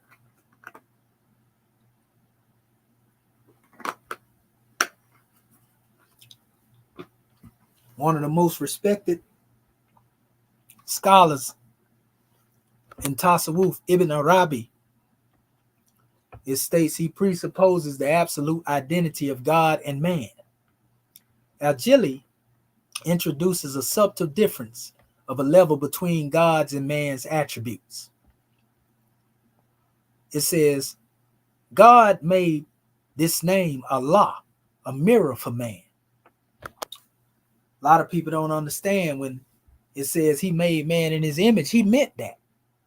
It ain't strange that when you go to the limbs of man and you deal with the concept, of arm, leg, arm, head, that it spelled the name Allah. If the European knew that, you think they would have called your limbs arms, legs, and arms in the head? Absolutely not. They wouldn't have called it that. But that's the humor of the Creator, that he placed that name on your limbs. Even the people that want to deny it and hate it, even the atheists, are those who mock Allah. They walk around in the expression of the name of the Creator. He put it on you to let you know it's a sign. That ain't no coincidence, family. That they call your limb arm, leg, arm, head, and it spells Allah. That's something that go beyond man. That's the humor of the Creator, which is showing you can't deny him because your body expresses him. And it's these same limbs that's going to bear witness against you, the Allah reality, when the time comes. Don't they do it on the plane of thing made manifest? If you thinking wrong, don't your thoughts get you in trouble? If you misuse your faculties of thinking, if you put your hand on something you don't belong or put it in the wrong place, don't you have to pay for that? If you go into certain territory you ain't supposed to be in, don't you pay for that? Now you see how arm, leg, arm, head bear witness against you then, huh? You can deny it all you want to, but that's the reality. Oh yeah, we're going to make it plain. So God made this name Allah a mirror for man, so that when he looks in it, he knows the true meaning of God was, and there was naught beside him. You couldn't deny yourself if you wanted to. You couldn't deny you had an arm, leg, and an arm, and a head if you wanted to. You look foolish trying to do that. It says, in the moment, it is revealed to him that his hearing is God's hearing. I want you to remember this because this is going to come up in a minute. His sight is God's sight. His speech is God's speech. His life is God's life. His knowledge is God's knowledge. His will is God's will. Then I say you got to link your will up with the deific will. Then I tell you that a Muslim is the will of the great God made manifest. They think that's a game. And his power is God power. That God possesses all these attributes fundamentally. And then he knows that all the aforesaid qualities are borrowed. So you borrowed your arm, leg, arm, head from Allah. So they are really metaphorically applied to you, whereas they really belong to God. Powerful. Powerful. You see? So now, this is why I say, if a hadith, and that wasn't a hadith, this is a hadith. If a hadith corresponds with the Quran, you can consider it sound, because it's just really reiterating what's already there. But if you have a hadith and it don't correspond with the Quran, you reject it. This one I accept because it corresponds with the Quran. It corresponds with what I just read too, from the Sufi brothers. Watch what it says. Allah Most High says, he who is hostile to a friend, wali of mine, I declare war against. My slave approaches me, and he ain't talking about slave getting whipped. He talking about a servant, divine servant. Abdullah, most honorable thing you can be. It says, my slave approaches me with nothing more beloved to me than what I have made obligatory for him. And my slave keeps coming and drawing near to me. It says, with voluntary works until I love him. And when I love him, I am his hearing, with which he hears, his sight, with which he sees, his hand, with which he seizes, his foot, with which he walks. If he asks me, I will surely give to him. And if he seeks refuge in me, I will surely protect him. And this is what we call the awliya, the friend of the Most High. So he said that he become your hearing in which you hear. He become your sight with which you see, your hand with which you seize, and your feet with which you walk. This for the Orthodox people that hate to hear arm, leg, arm, head. But it's right here in the hadith.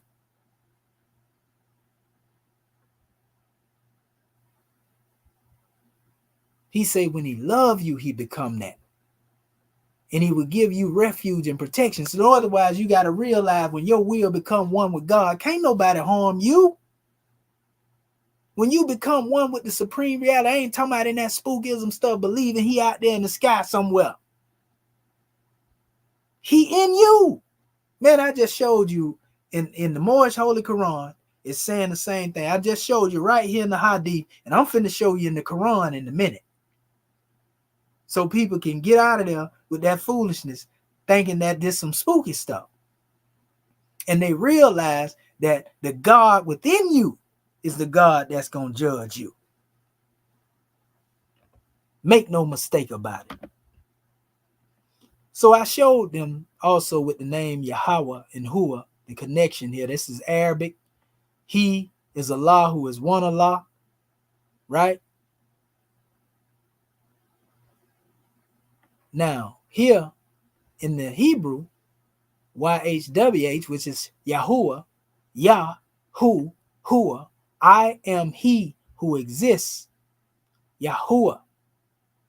I am he who exists. I am he who is self-existent. This is the same supreme being, Hebrews and Muslims. What are you fighting for? That shows you how ignorant our people is. They don't know it, but they go on to war and fighting each other, and they supposed to be studying and believing in the same creator. And it's evident in the language. Yahuwah, Yahweh.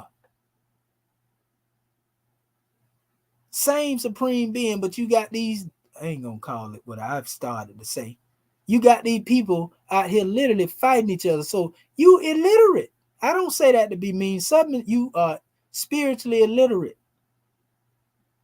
If you Muslim and you hate somebody because they use the name Yahweh, or if you Hebrew and you hate somebody because they use the name Yahuwah, something wrong with you.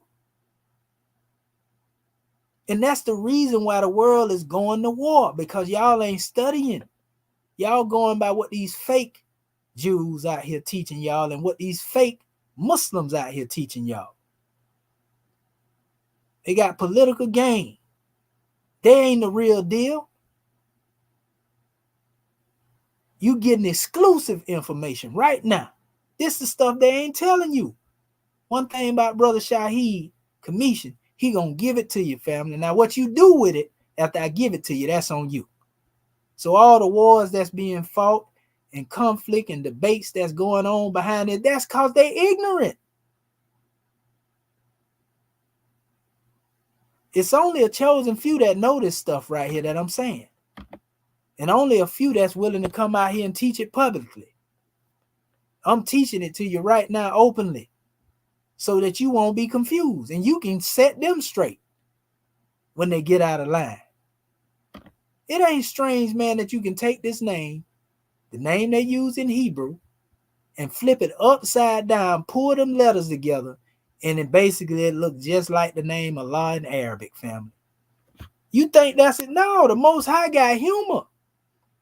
And then when you chop it all the way up, family, Allah is, the name Yahweh, so to speak, is in your DNA. In the breakdown of DNA sequencing, family, it's right there in you. How can you deny all that? First, it's being expressed in your limbs, arm, leg, arm, head, and then the name Yahweh is right there in your DNA from the mathematical level. I'm gonna show it to you in a second here, because all this is important. At the cellular level, family, this is life science. This is the science that don't change, though. You know how they be talking about, science is meant to be debunked and changed. No, not this science right here. It stay the same. See the name of Yahweh? See it up there? Now flip it upside down. Pull them together. Now look at the name Allah. And look at that. That's important. That ain't no pseudoscience.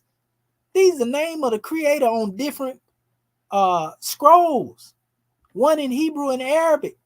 But when you pull it together, you see it's still demonstrating the same thing. You think that's by chance? You think that's just happening? You think that was made to be that way?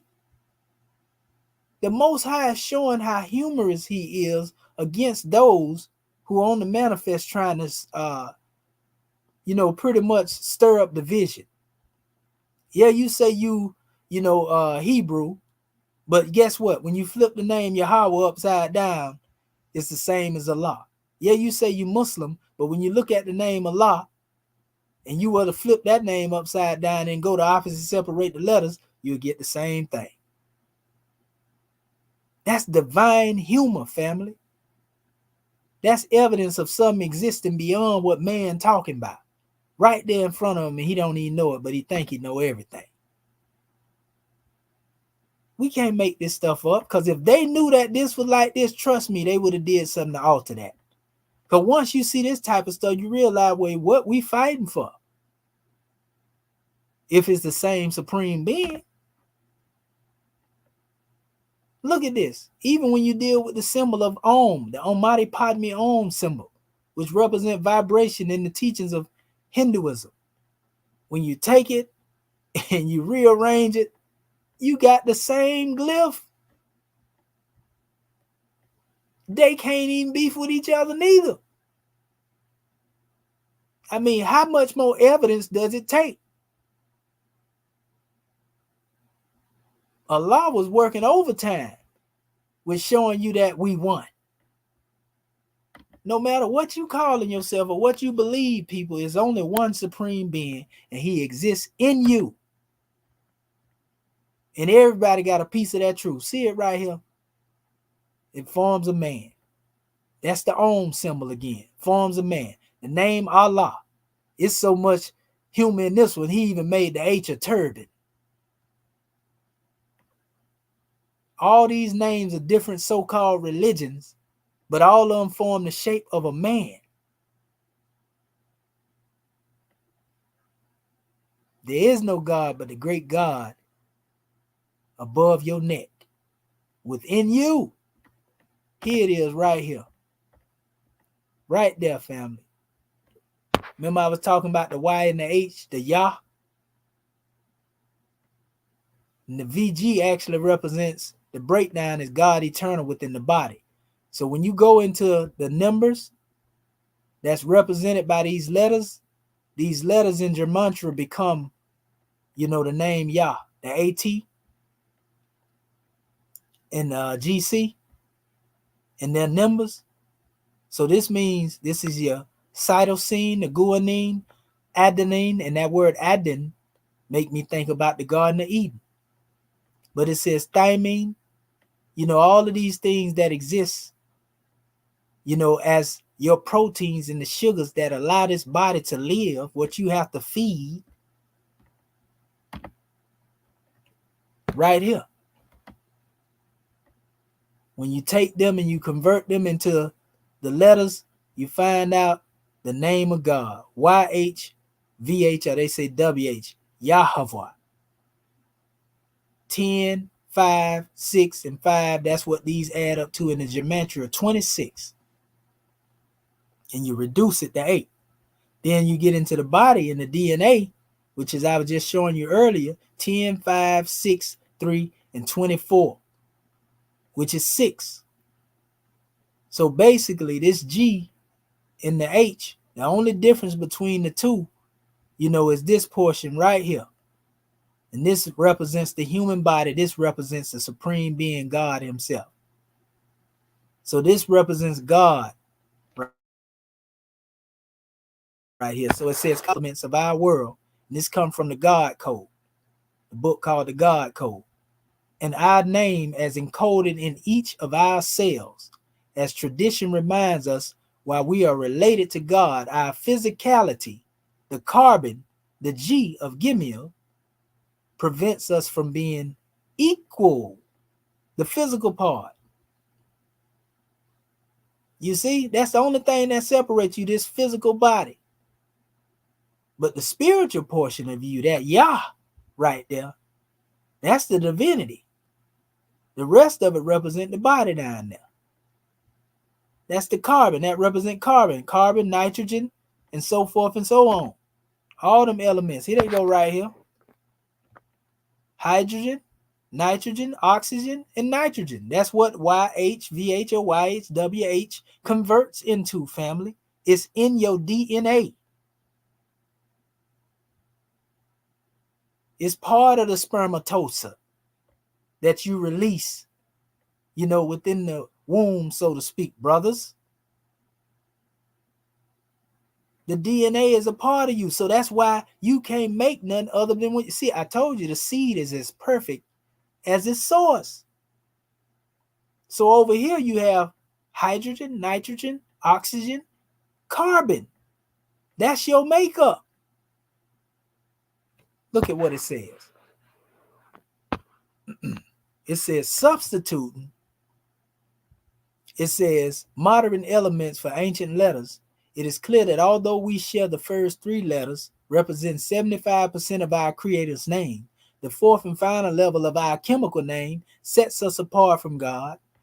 It says, see figure 6 and 6 below. While the presence of God is the invisible and intangible form of 3 gases, hydrogen, nitrogen, oxygen, the last letter of our name is the stuff that gives us the color, taste, texture, and sounds of our body, carbon.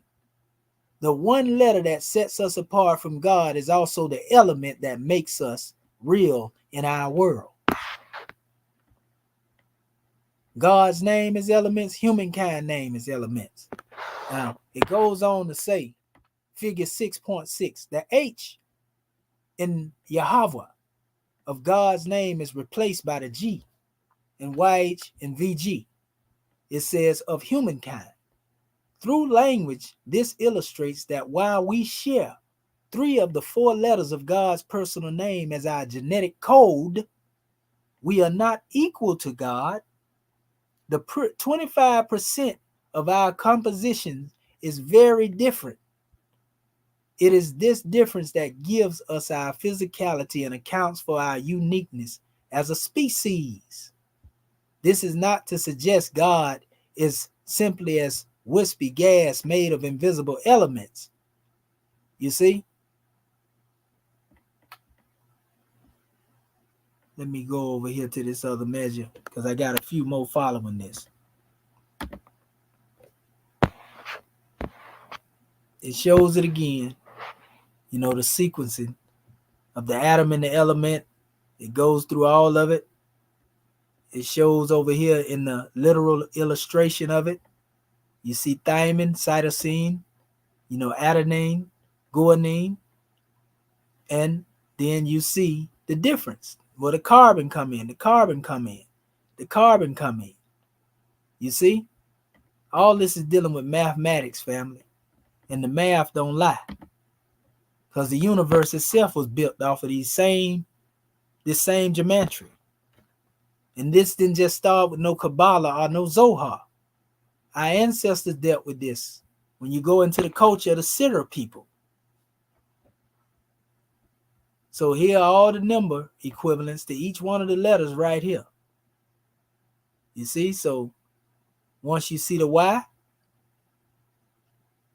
see the 10, Yod, then the H, Hey, right? Wall, 6, and then Hey again. But then when you say G, this is Gamil.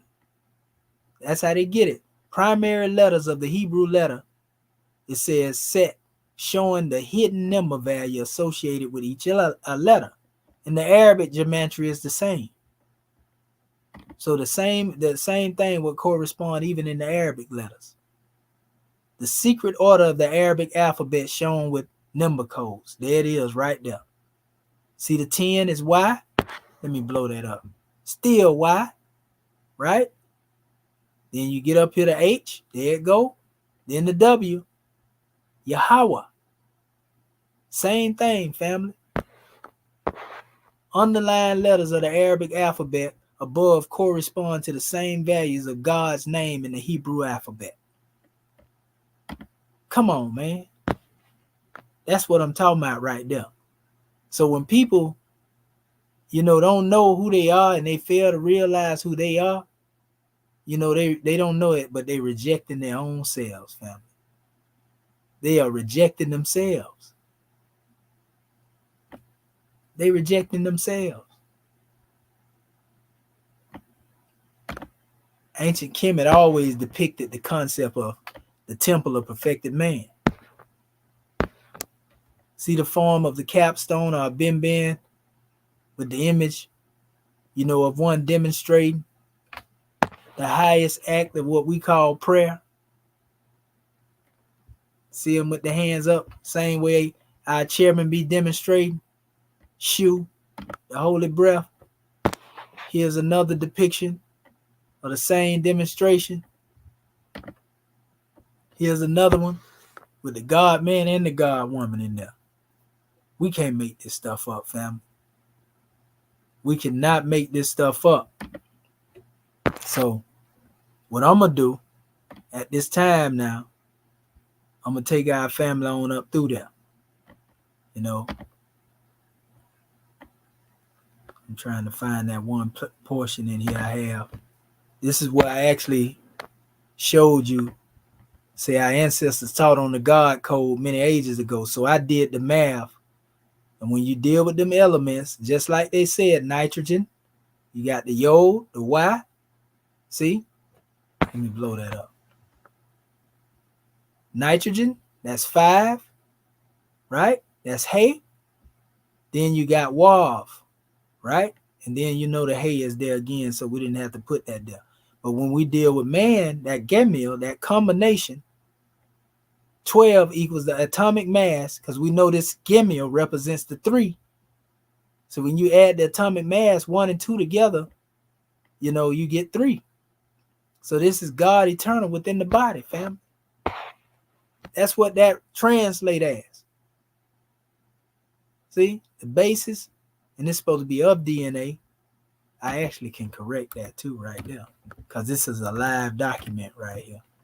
You know, of DNA and thymine, cytosine, adenine, all made up of hydrogen, nitrogen, oxygen, and carbon. That's what the body is, DNA. But then I found also on my own what manifests out of these elements, the H, the N, the O, the C, Hanak. which equals Enoch, aka Aknuk, aka Tehudi. Goodness gracious, now I see what it means when it said that he was taken up into the heavens. Because the double helix in the DNA represent a ladder by which man is able to climb up. You think it's a game? There you go, right there. All this right here dealing with geometry and mathematics, family. Now check this out if you think it's a game. I said right here, this is my own breakdown and my own research after getting into the knowledge of the God code. DNA is the meiotic conjugate chemistry book of coming forth by mortal life. DNA is the chemical name for the molecule that carries genetic instructions in all living things. The DNA molecule consists of true strands that wind around one another to form a shape known as a double helix. Each strand has a backbone made of alternating sugar, deoxyribose, and phosphate groups. Right? So once you understand this right here, and then you go into Strong's, because that's what happened when I did my math with the atomic number, it brought me to this special word. Kalab, which means ladder. Also from stairway, a staircase. This is the Hebrew now, which also has another word in transliteration as salam. Salam. You see? Now, watch this. What we found out is that the word salam or salal, the same word here, right? It means to lift up or to cast up, right? Also here, it means a ladder. Non-masculine salam, a ladder. Genesis 28:12. In the Hebrew, it means the same thing that I'm talking about, right? But check this out. When you go into the Arabic, you find the word musalamatu, handed over, the sound, aslama, to submit, resign oneself. Islam, peace, way to peace, submission, the only true religion, which was professed by all prophets from Adam down to Muhammad. Suleiman, diminutive for Solomon, the name of Prophet Solomon, son of David. Salamun, stairway, ladder, stairs, steps, the means by which one reaches the height and becomes immune to evil and secure. But when you deal with the DNA and anytime you have some interference at the mitochondrial level, we call it an illness or a sickness. The ancestors considered it in Kemet. If you were sick physically, you were sick spiritually too. And possibly somebody might have been blowing knots on you, and trying to put you under some type of spell or whatever the case may be. So, I got all the numbers, added them up here. But if you come back here, what is called the neutrogenous or the nitrogenous base, this is scientific language. So I say netter-genous. You see? The netter is working at your DNA level. It's a part of you. This is the perfection of your being. A molecule that contains nitrogen and has the chemical properties of a base. The nitrogenous bases in DNA are adenine, guanine, thymine, cytosine. The nitrogenous bases in RNA are the same with one exception: adenine, guanine, uracil, and cytosine. See. So when we look at these special measures, family, and then we come back over here and we see in the Egyptian alphabetical letter, the creation cycle, this is gematria based upon those letters. Chapter 21 is called the 15th spirit letter, the letter S, because we're dealing with SLM as it relates to the ladder. It says interdependent activities between above and below. Now we are told that Jacob seen a ladder going up in the heaven and he seen angels ascending and descending. All this is symbolic to the DNA helix, family. Angels ascend and descend within your DNA. So you the return of the ancient ones.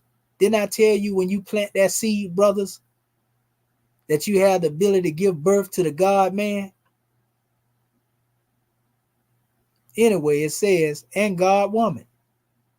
It says chapter 18, the 12th spirit letter, deals with the divine commandment. Then you have chapter 19, the 13th spirit letter, M, which is divine craftsman. So this is the interdependence activity between, the divine commandment as brought forth by the divine craftsman. Solemn, the ladder. And you see one climbing the ladder. Come on, brother, we can't play with this.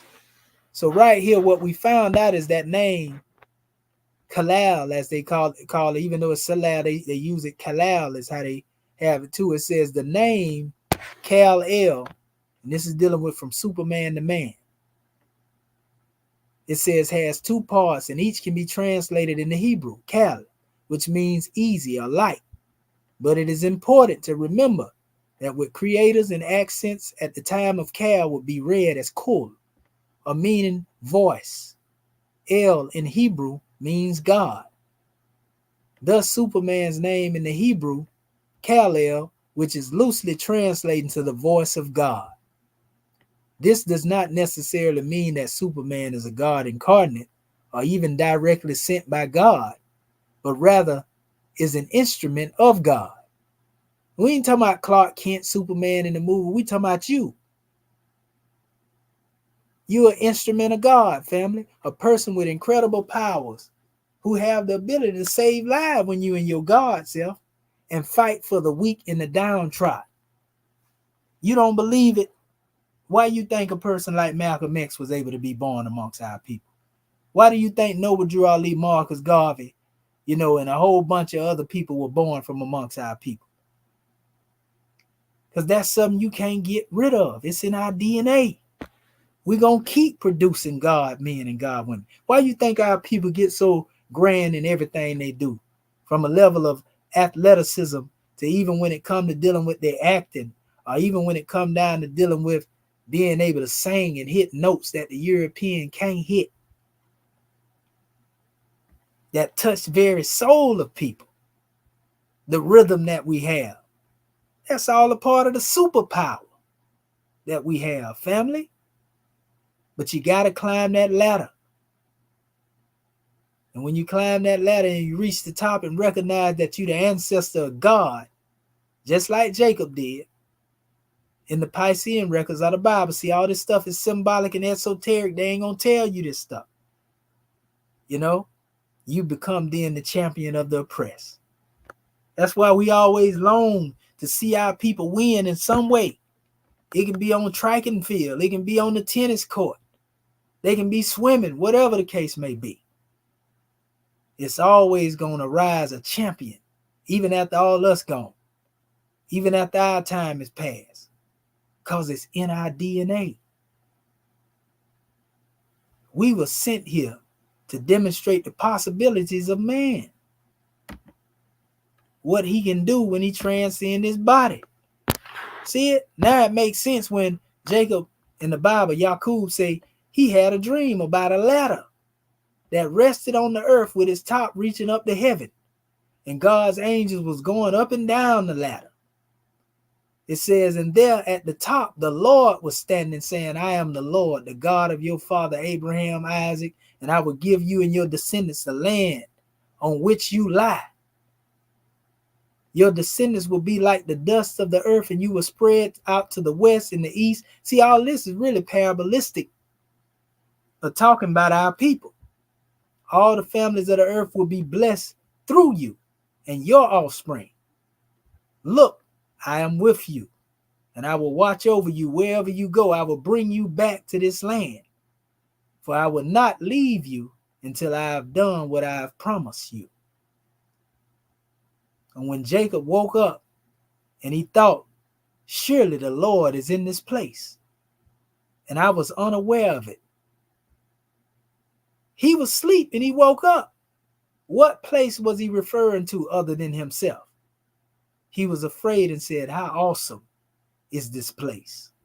This is none other than the house of God, Beato Mamur.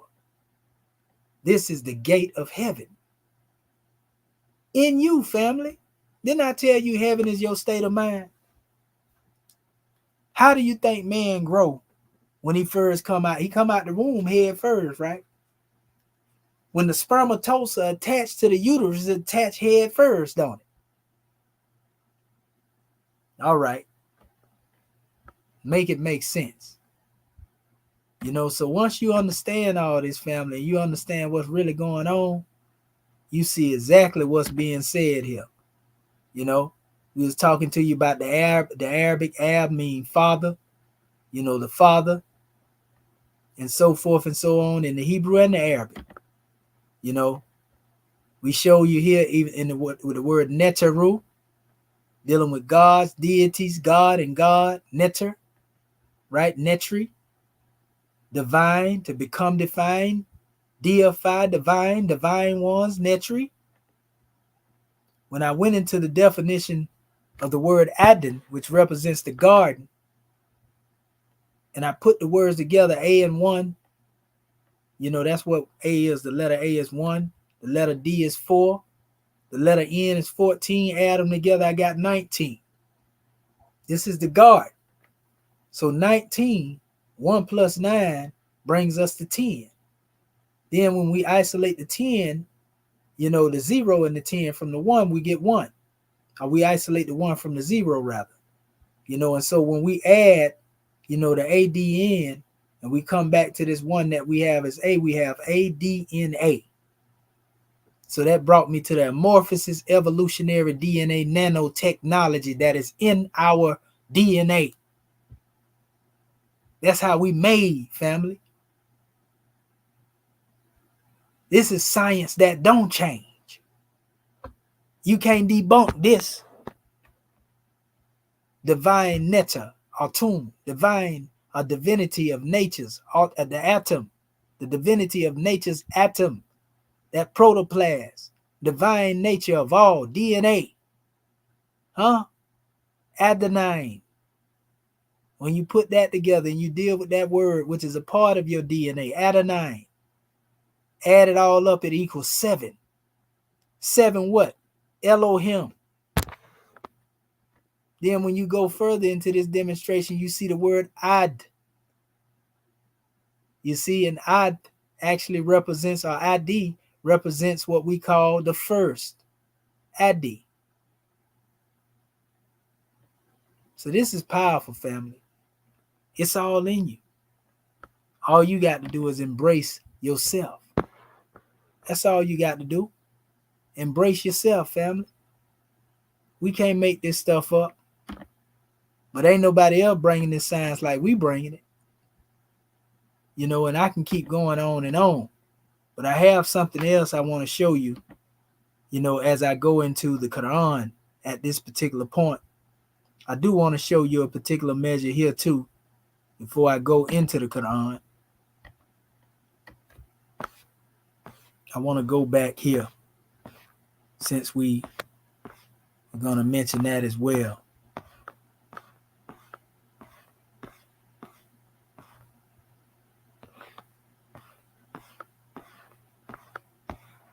It says, who were Adam and Eve? They are the mothers and the fathers of the human family. It says Asiatics and Muslims. Now, what did it mean by this?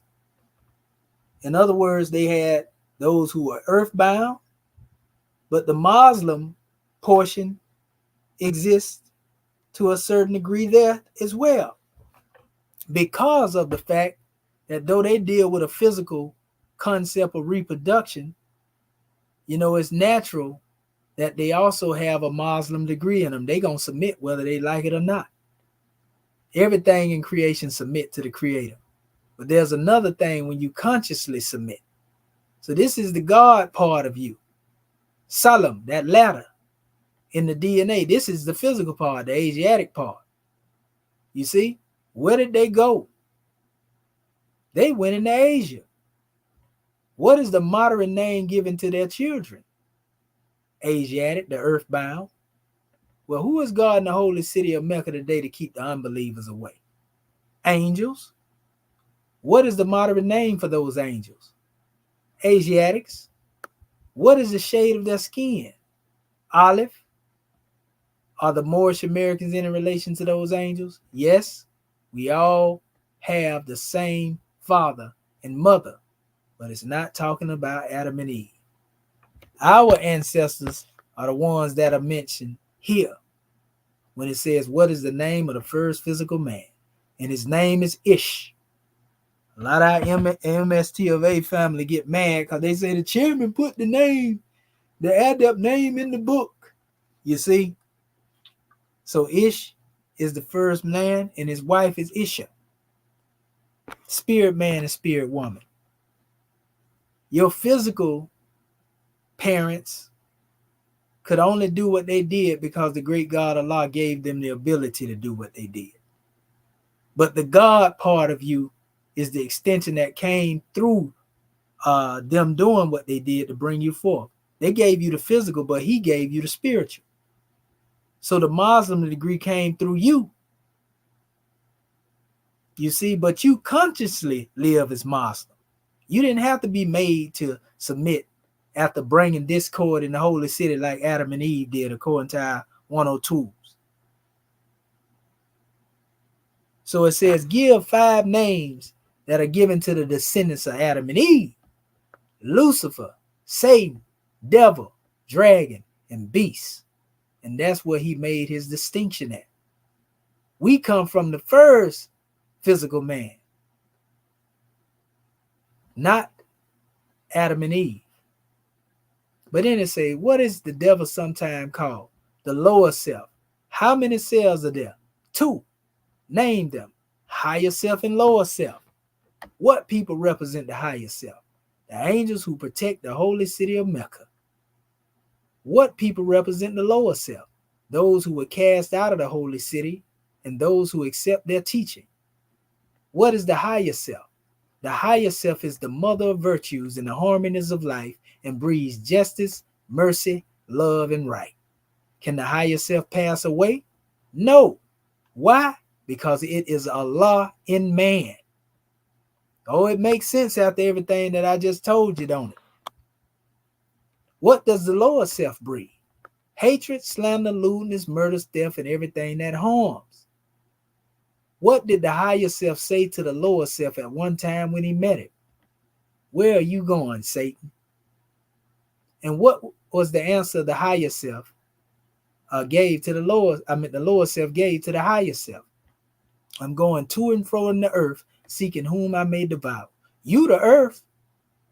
So if you let them thoughts run to and fro in you, then you're going to get in beast mode and you're going to try to devour everything you can devour as well. It says, has he finished his task in devouring? Yes. You see, when was his time declared out? When he nailed Yahushua on the cross? And all that symbolic and metaphor.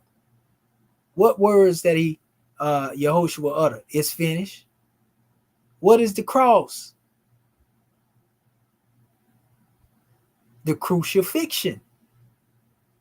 That they call a crucifixion.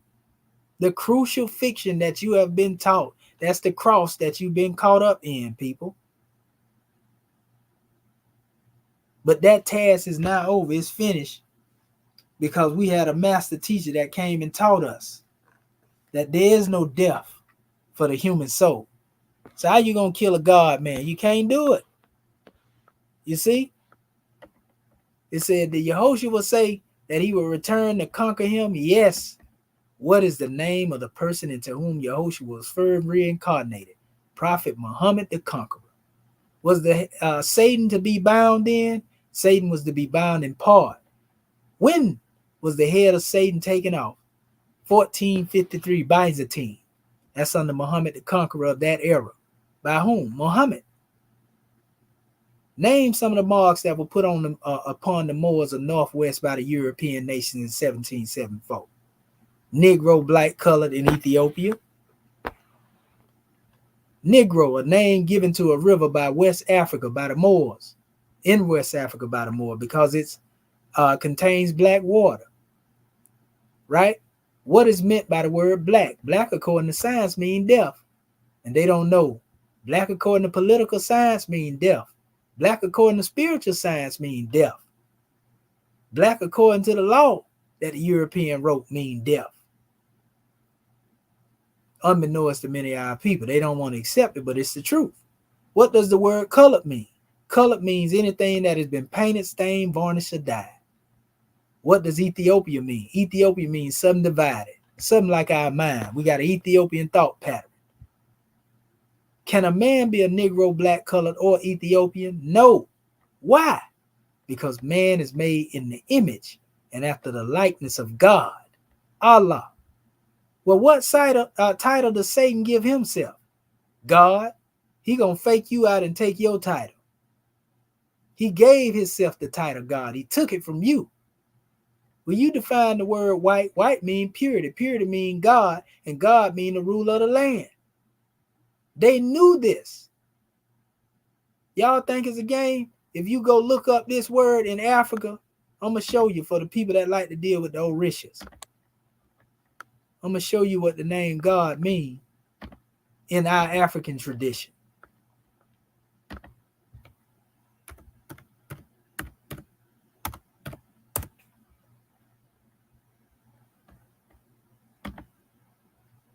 If y'all ever went into the teachings of dealing with Obatala and Ifa and so forth and so on, he's often depicted connected with Amun-Ra, the old man, and so forth and so on. But they also call him the white one or the pure one. You see? So when we say white mean purity, God, purity mean God, God mean the ruler of the land, Obatala, Orisha Obatala is the central to the creation myth of ancient Yoruba cultures, which a lot of y'all like to claim, where he is also manifest in the white gods of creativity and justice. You see, we can go on and on with this demonstration. Molding the first humans and Almighty God. So Noble Drew Ali ain't the first person to teach that God represent the purity of the land. I meant the rule of the land being, white, so to speak. It goes on. It even tell you here. King Tala, Allah, right? As it relates to undyed fabric. Remember, when you talk about something painted, stained, varnished, or dyed, this is undyed fabric. The blank canvas, which is why the king of the white cloth is said to be the tranquil judge. White clad soldiers, see it, with brilliant white lace, white beads, white flowers, silver coin, silver jewelry, and so forth and so on. This is African tradition, the one that everybody try to run to outside of Islam. But then you look in the name and you see in the name of Batala, and then we go back to Alawat Ta'ala. You can see the connections in the names, family. We can't make this stuff up. They even got in their symbol our scimitar and star as a crown for the king and the queen. On the imperial crown of the king, the scimitar is above it, and on the imperial crown of the queen is the star. Same symbol that represent our flag in the Moorish American government. I guess them coincidences too, huh? And this is not the only place. There are a lot of places in Africa where God, was considered, the expression of white. It didn't have nothing to do with your skin, because the European ain't even white. They pink. White mean purity, purity mean God, God mean the rule of the land. And even when you go into Europe, it didn't matter what color you was. Whoever was ruling, they was called white. You can be as dark and melanated as you wanted to be. So they brought that status here and made themselves white, and therefore they was calling themselves the ruler of the land. They usurped your throne and put you in bondage, so now they consider themselves the white man, the pure man. When we know good and well that they are chilling. So now that you have that insight, I gave it to you. Now what you do with it, that's on you. Like I said, prior to Noble Drew Ali teaching that, this is right here in the African teachings of the Yoruba, which everybody like that. I'm Yoruba. I deal with Ifa.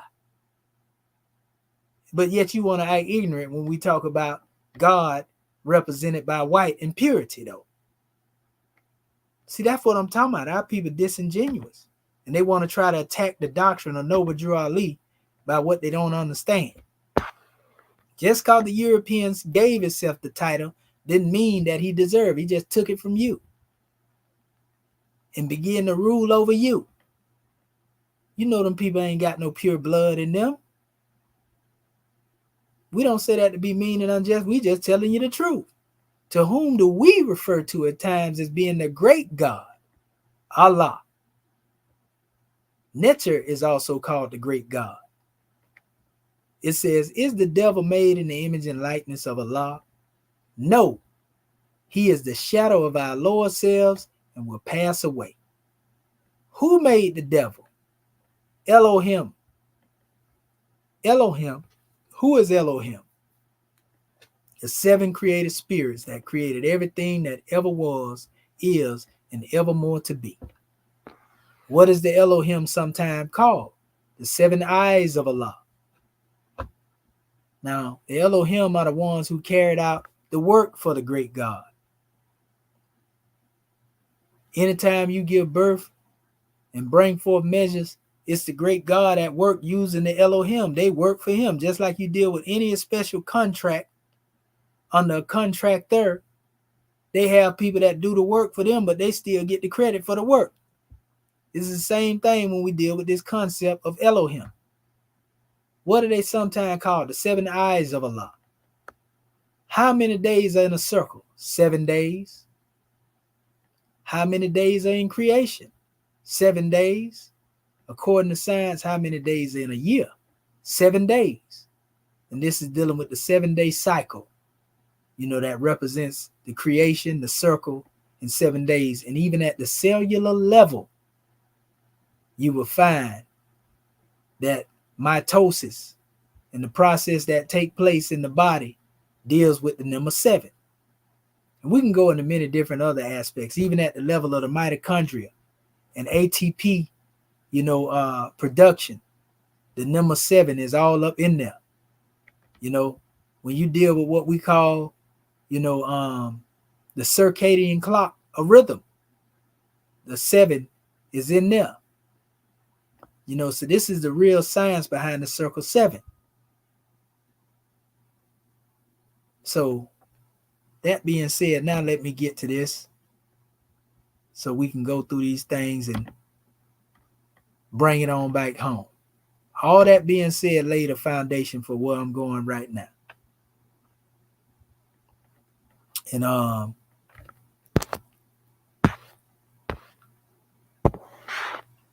this wasn't the one I was trying to go into.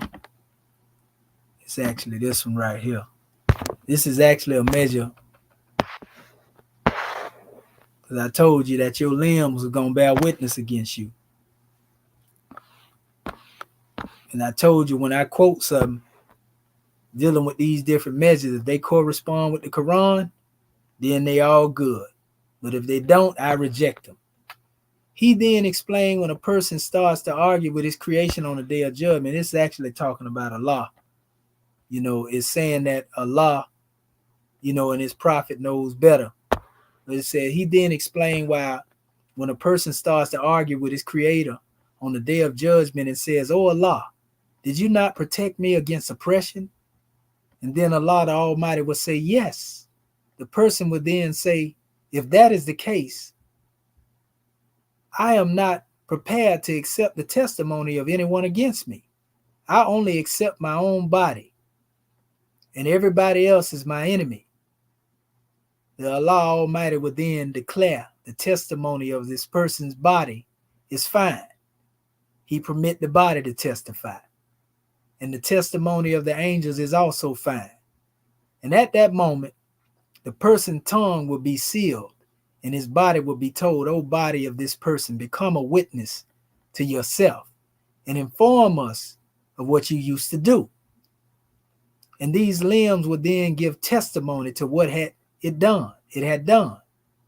And the tongue of this person will be then released, and he will scold his limbs by saying, may you be cursed You yourself have become my enemy. His own tongue, is saying that the body has betrayed him. And it was responded, I was trying to save you and protect you. And because of you, I was seeking another evidence. This is exactly what will happen when a person refuses to accept and acknowledge his sins and transgressions. So then they begin to quote, the Quran. This is in the Grand Quran. Auzu billahi minash shaitanir rajim. Bismillahir rahmanir rahim. It says, the earth will shine with the light of its Lord. The record of deeds will be laid open. The prophets and the witnesses will be brought forward, and judgment will be passed on, all with fairness. None will be wrong, right? So there's a record that's going to be open before you, your own book of your deeds, your ways, and your actions, right? It says, on this day, we will seal their mouths, their hands will speak to us, and their feet will testify to what they used to commit. Can you imagine that? Being silenced, and your hands speaking to you about what you done did. You ain't had no business. You took from people. You done murdered somebody. You done did a whole bunch of things that don't nobody know but you and the Most High. But all of these would testify against you and speak against you. I don't know about nobody else, but that's arm, leg, arm, head. So that's the Allah that's judging you. It's you. Your ways, acts, and deeds will become your judge. And they judge you every day, like I said earlier. It says on the day, this Surah 24, Ayat 24. On the day, their tongues, hands, and feet will testify against them for what they used to do. That's another one, right? It gets better, though.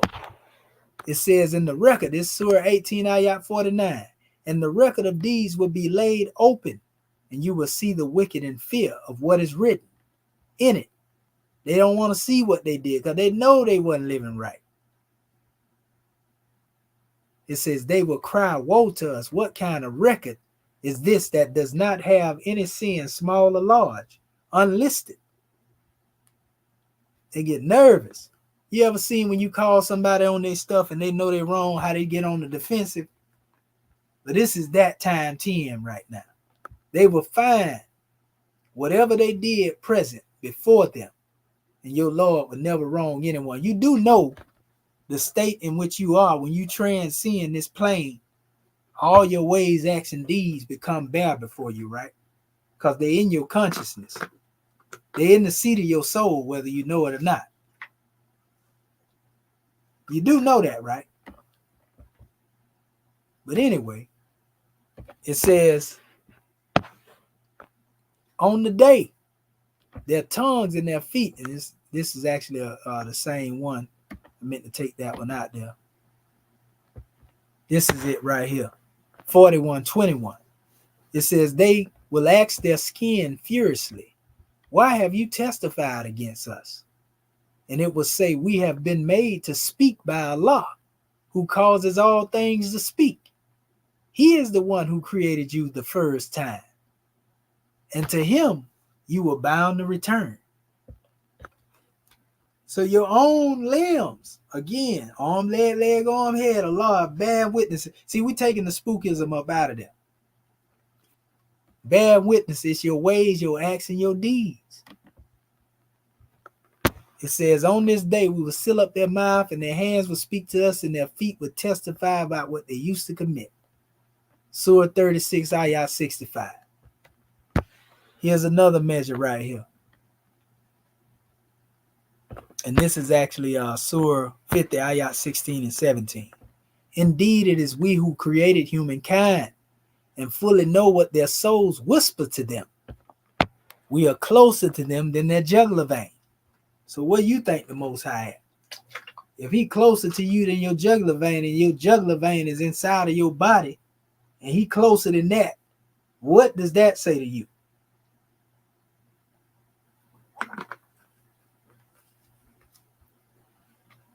You do know that within the veins, the carotid arteries that cross over at the spine, they call these, chakra points where they cross over at, those two veins that cross over around your spine. One is called the Ida and one is called the Pingala.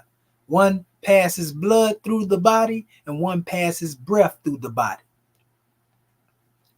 So when the great God say he is closer than your jugular vein, do you think it's the blood, or do you think he represents the breath within the body?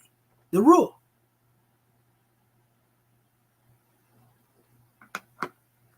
All right. And it says, as two recording angels, one sit on the right and the other sit on the left. I don't know about nobody else, but if you understand the brain scientifically, you got two hemispheres. You got the right hemisphere and the left hemisphere. And we are taught that an angel is a thought of Allah manifested in human flesh. So if it's a thought of Allah, we know thoughts reside in the brain. So everything it is you do is based upon recordings. They call them honorable recordings. Honorable recorders, pardon self. They call them the Karimin Katibun. That's the Arabic expression, Karimin Katibun. You see, but these two recording angels, would basically be recorded. All of your deeds. They are the ones that witness everything. Your own thoughts. See how all this stuff is coming back to you? The breath of God within you, the angels of God within you, spirit clothed with soul made in the form of Allah. It all makes sense now, don't it?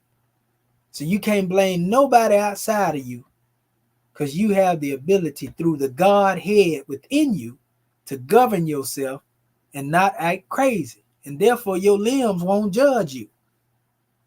People you see locked up in prison and some people in the dirt now, they were judged by their limbs. The thing they spoke put them there. The action that they demonstrated put them there. That's the Allah. Arm, leg, arm, head. That's judging you. Oh, we removing all doubt. They don't teach like this. Them Arabs don't teach it like this.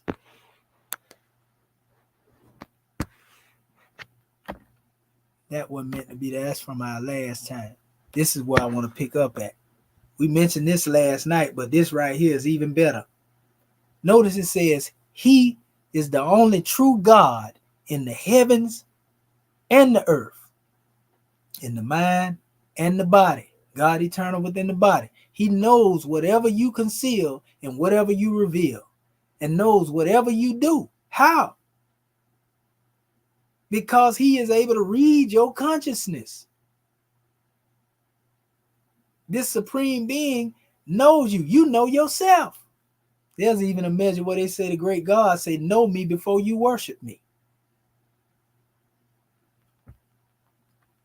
See? Whenever a sign comes to them from their Lord, they turn away from it. If they say he the God in the heavens and the earth, you can get away with saying, okay, well, the heavens represent something outside of us.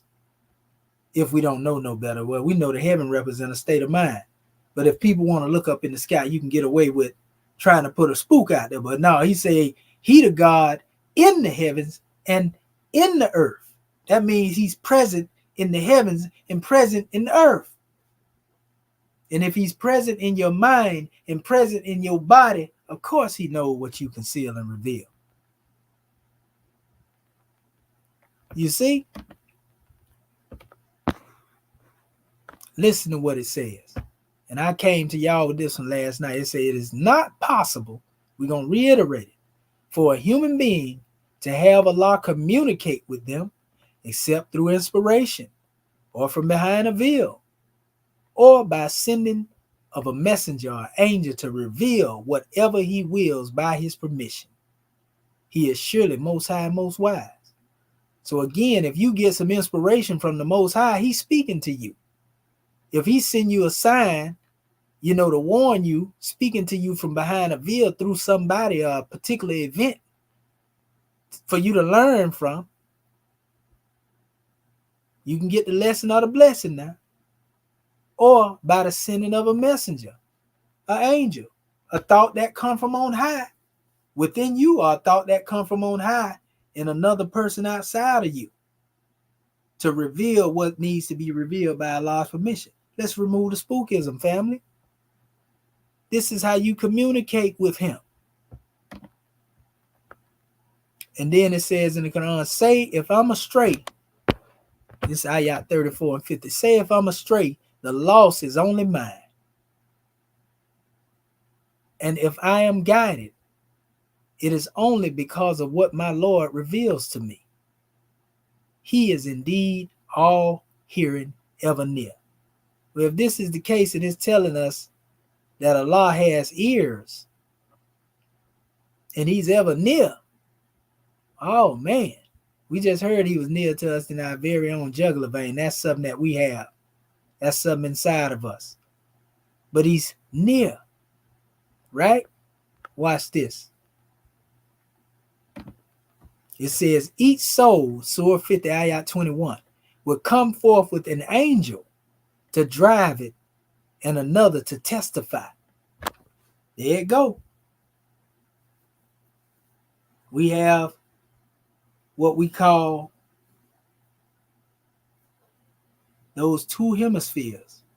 One represents concrete reality, and one represents things that are more abstract thinking. You see, so the things on the manifest that drive you, to concrete reality would have relation to dealing with the things that, represent that expression, and things that have to do with more metaphysical or abstract, take you into a spirit realm, but that's where your records are recorded at. That's the nature. Right? This is all taking place. Remember, angels is a thought of Allah made manifest in human flesh. Where's the soul?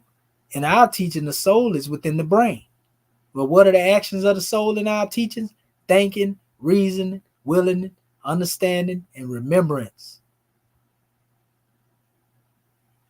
So your soul action come forth with the angelic thought that's going to drive your thinking, willing, reason, understanding, remembrance.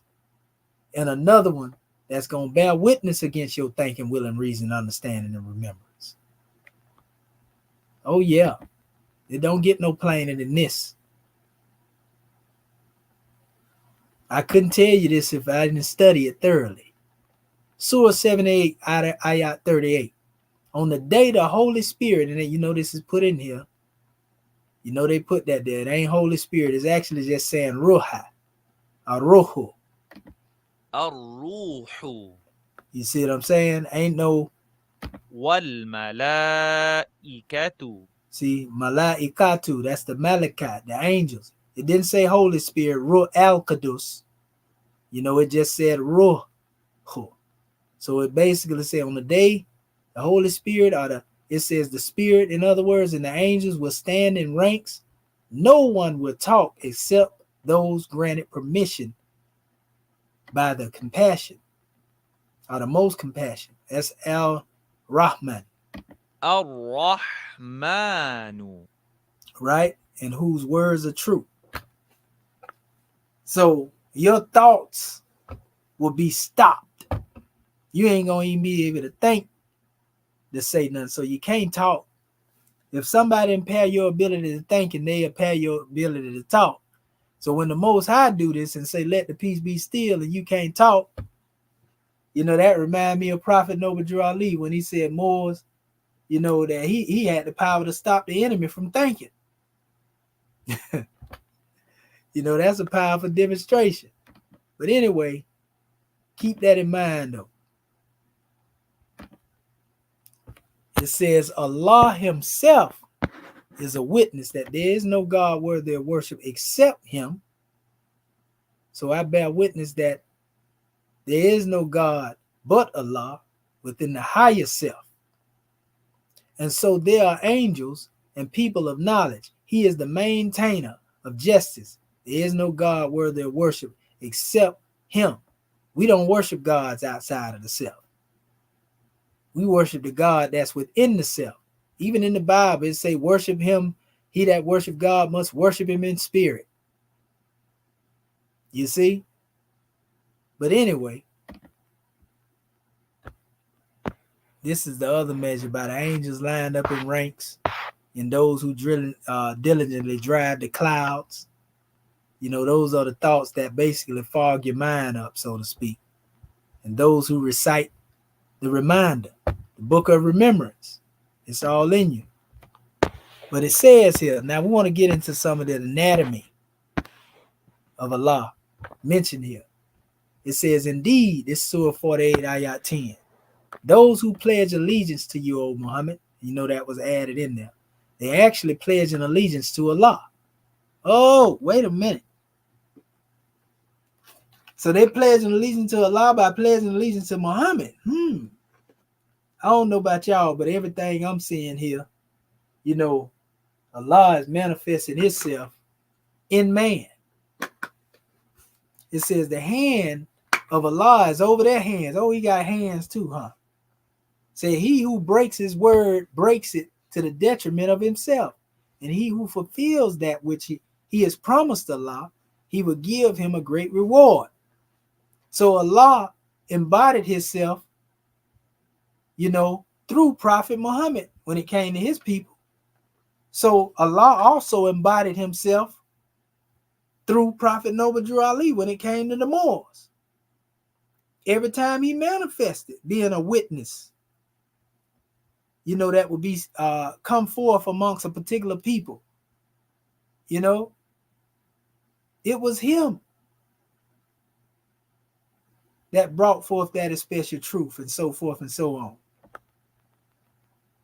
Even though he had somebody else doing it. Even when they went to war, he said it was not you believers who killed him, it was Allah who did so.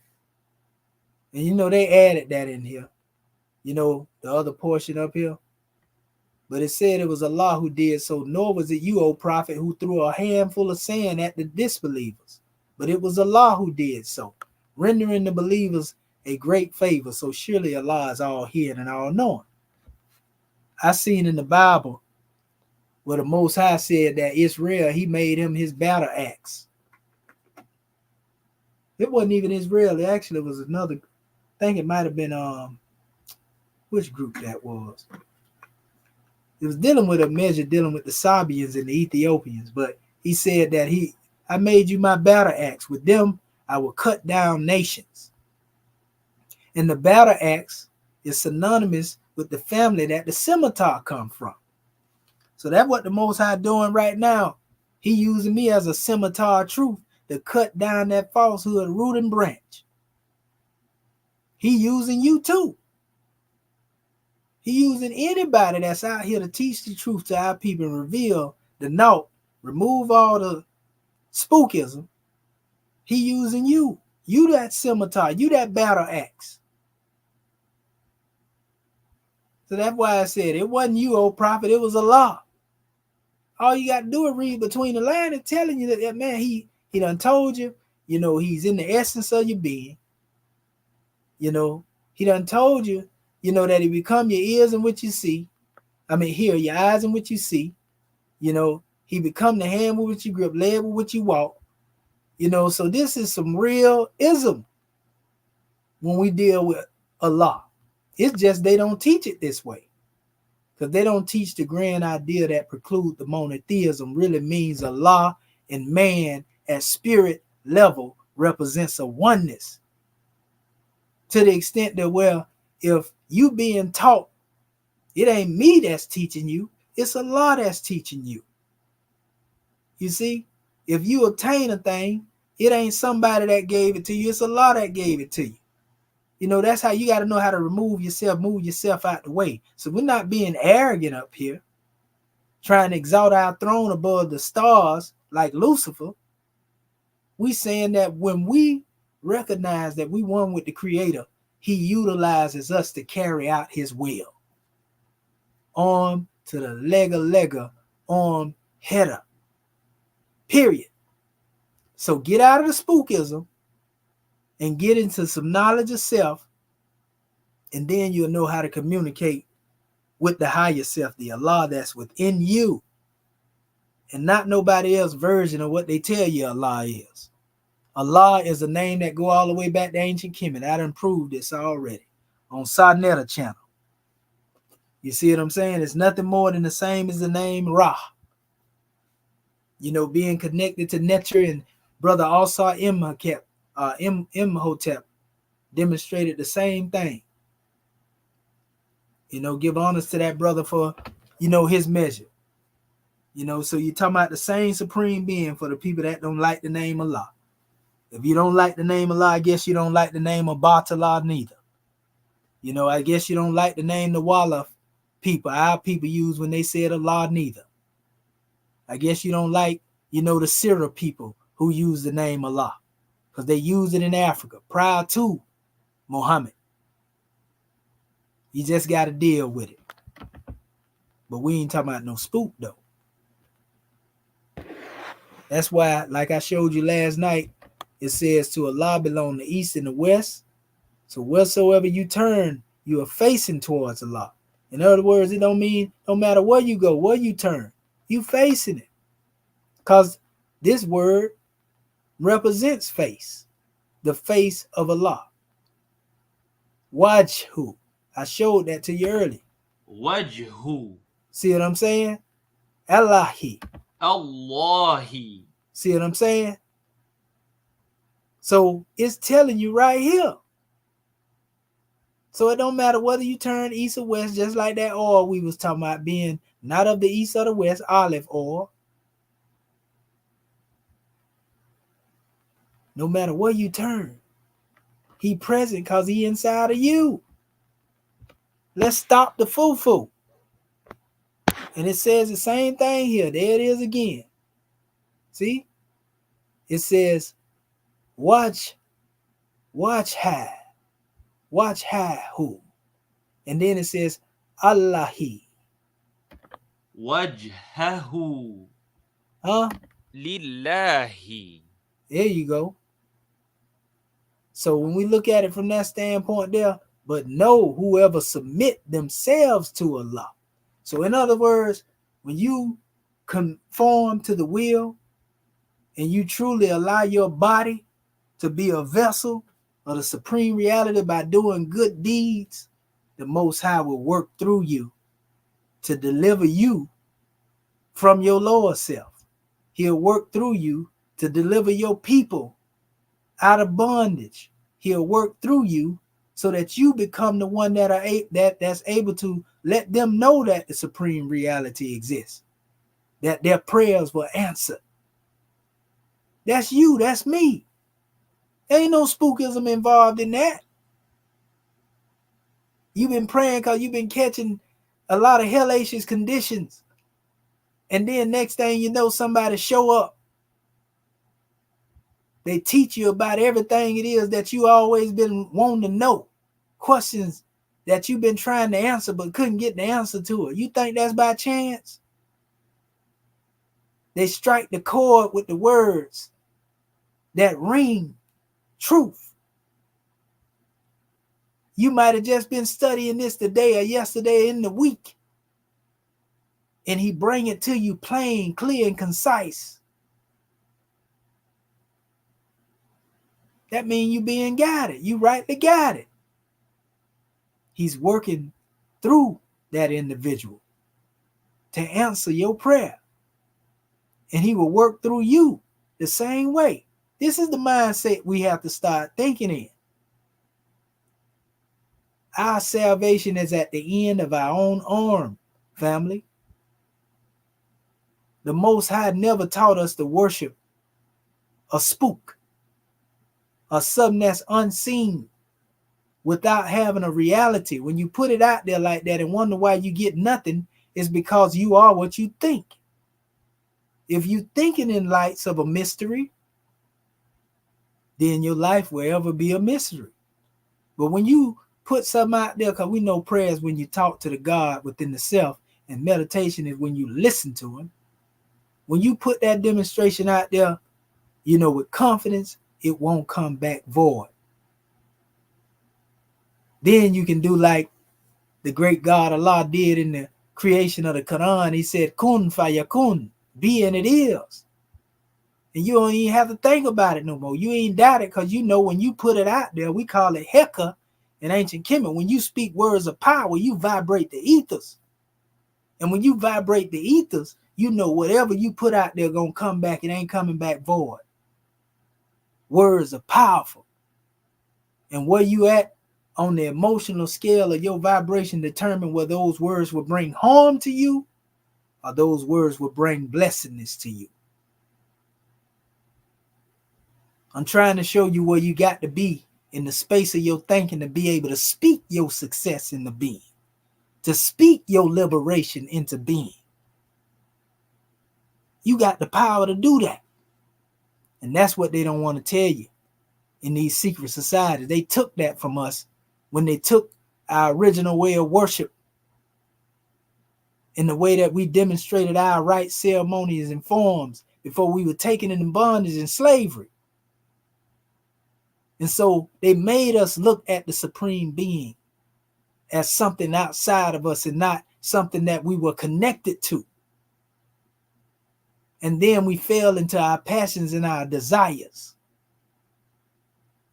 into a state of bestiality where we worship the image of the beast. Even our young generation, they think it's a good thing to be in beast mode. They say they live in a savage life. When you hear people talking about the things that our people do, he's a real savage. He on demon time. He's a demon.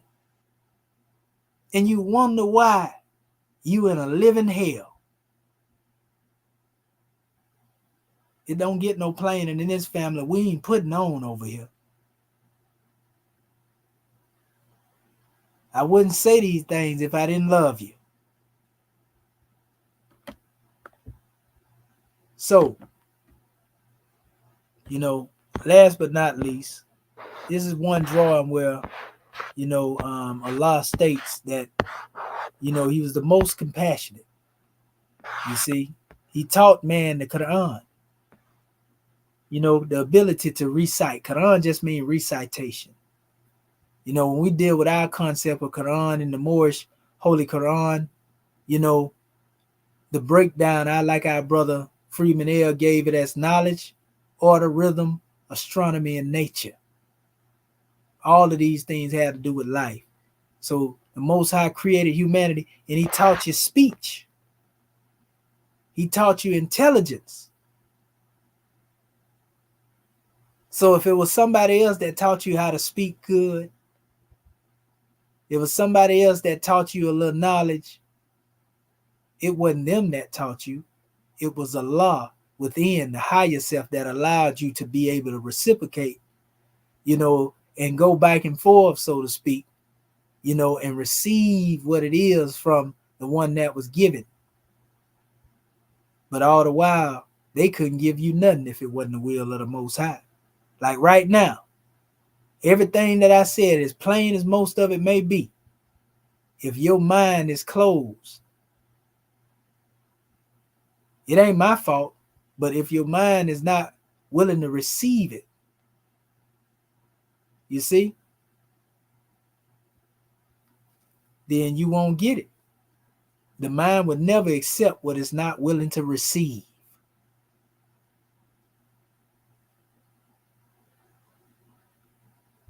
So your higher self is always trying to uplift you from your lower self.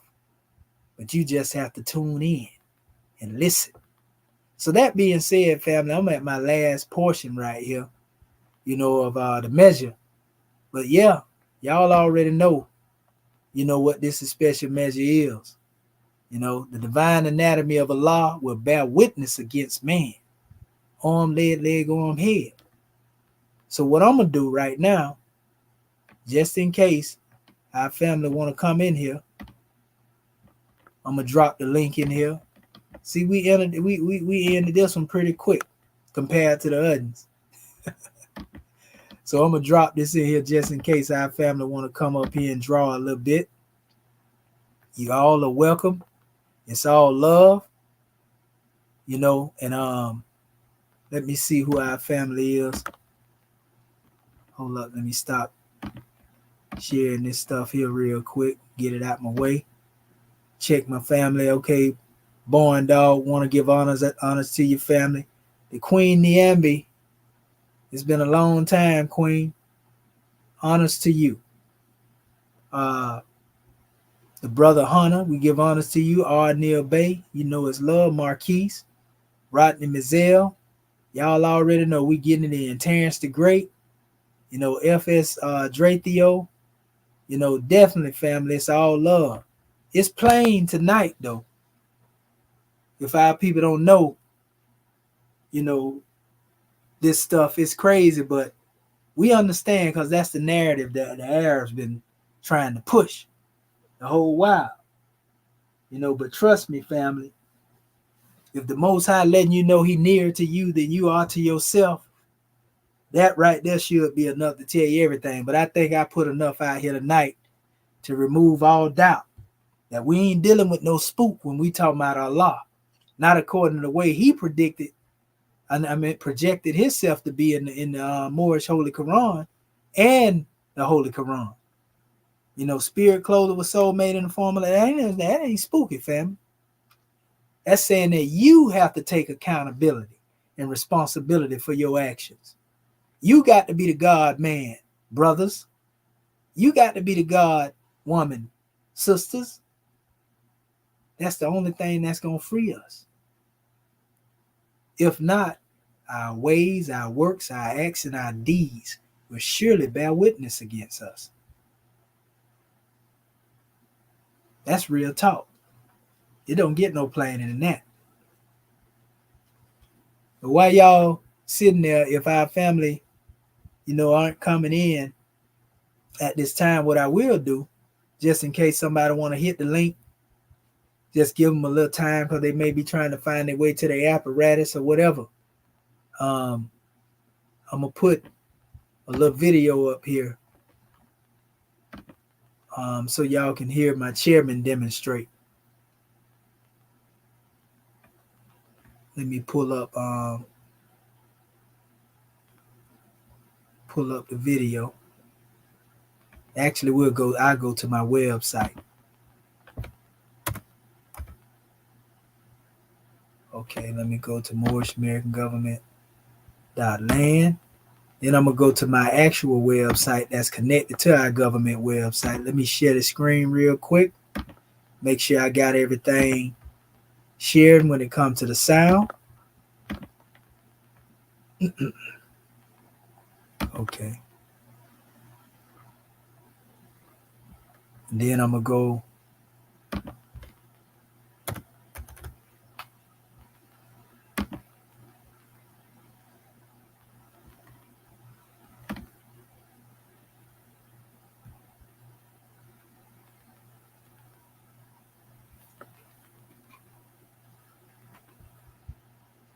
Okay. Let me go over here.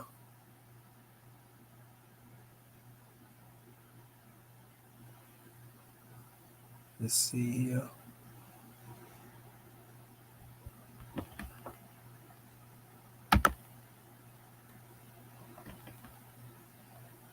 But this is my website. You see the Ma'at there.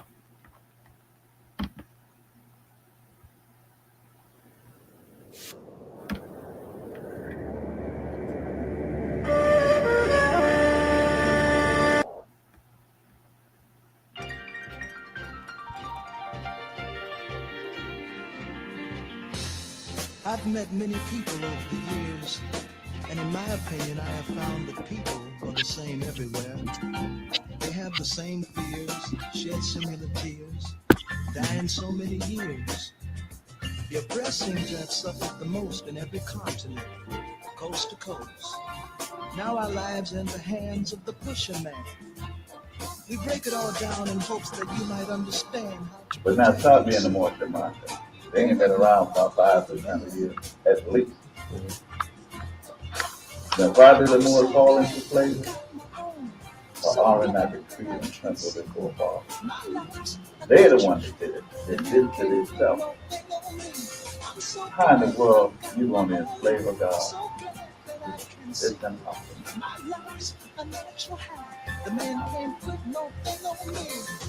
Okay. This is why the Moors don't want you to know who you are. Who made you Moors? Allah. Say it again. Allah. Who made you? Allah. How can Allah make a mistake? Mm. You must be perfect. That's big. So you look for the perfectness that's in you. They call it perfected man. Ain't that in chapter 1? No. Go through all the ways of life. Not death, not drugs, gangsters, and all that other kind of stuff, you know, but the ways of life. Okay, those things that's going to give you substance. Okay, to let you unfold into being yourself as the bud unfolds to show the flower that's in you. The God that's in you, show it. Show it. Because when we was into the chapter for the week, if you serve any God outside of your higher self, then you're a slave.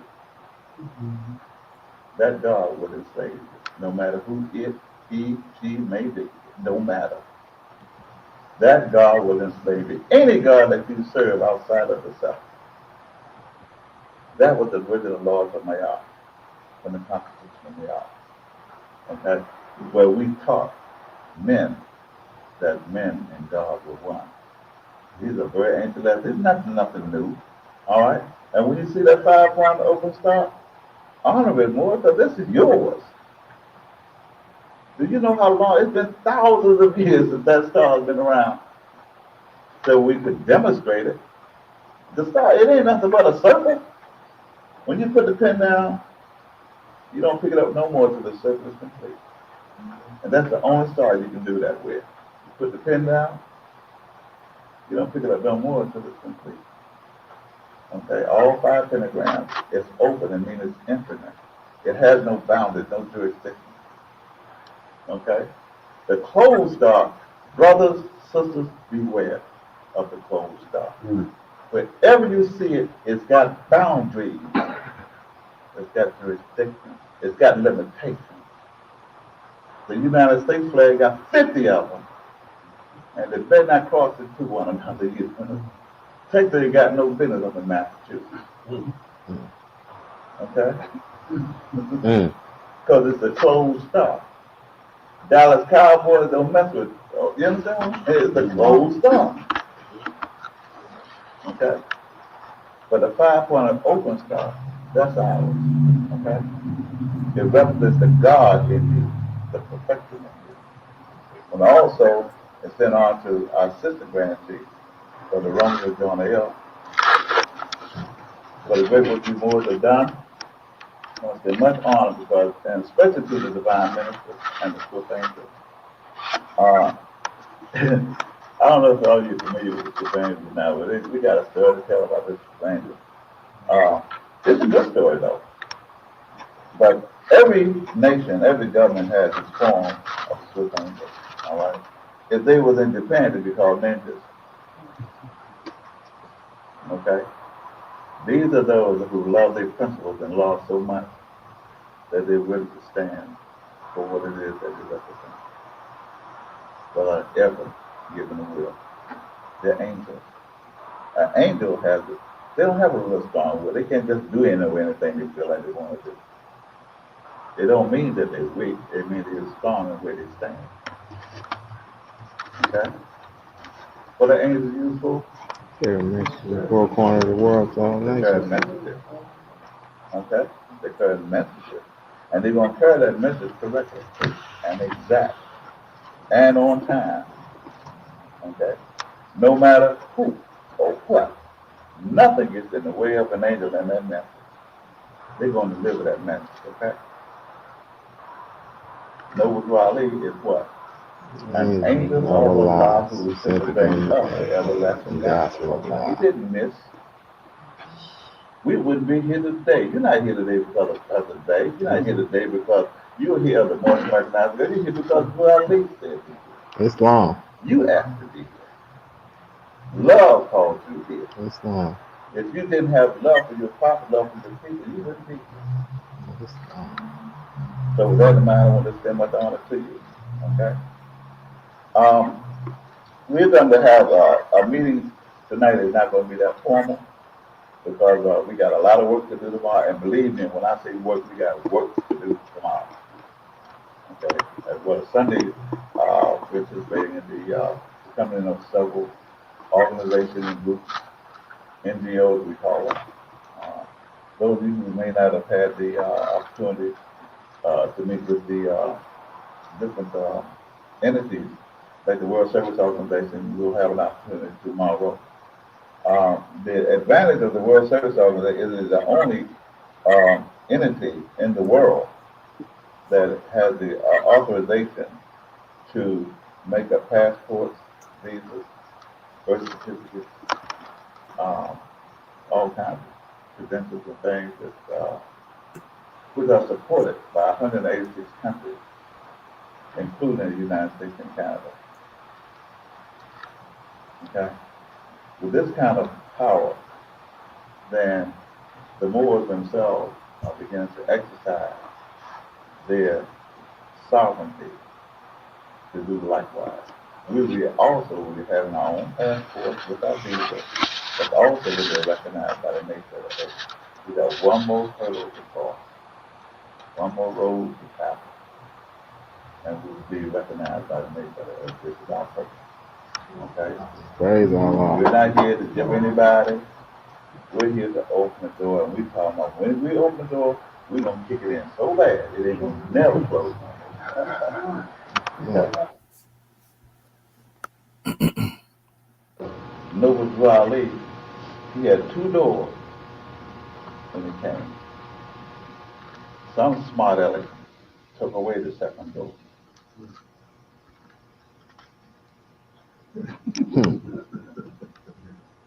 The first door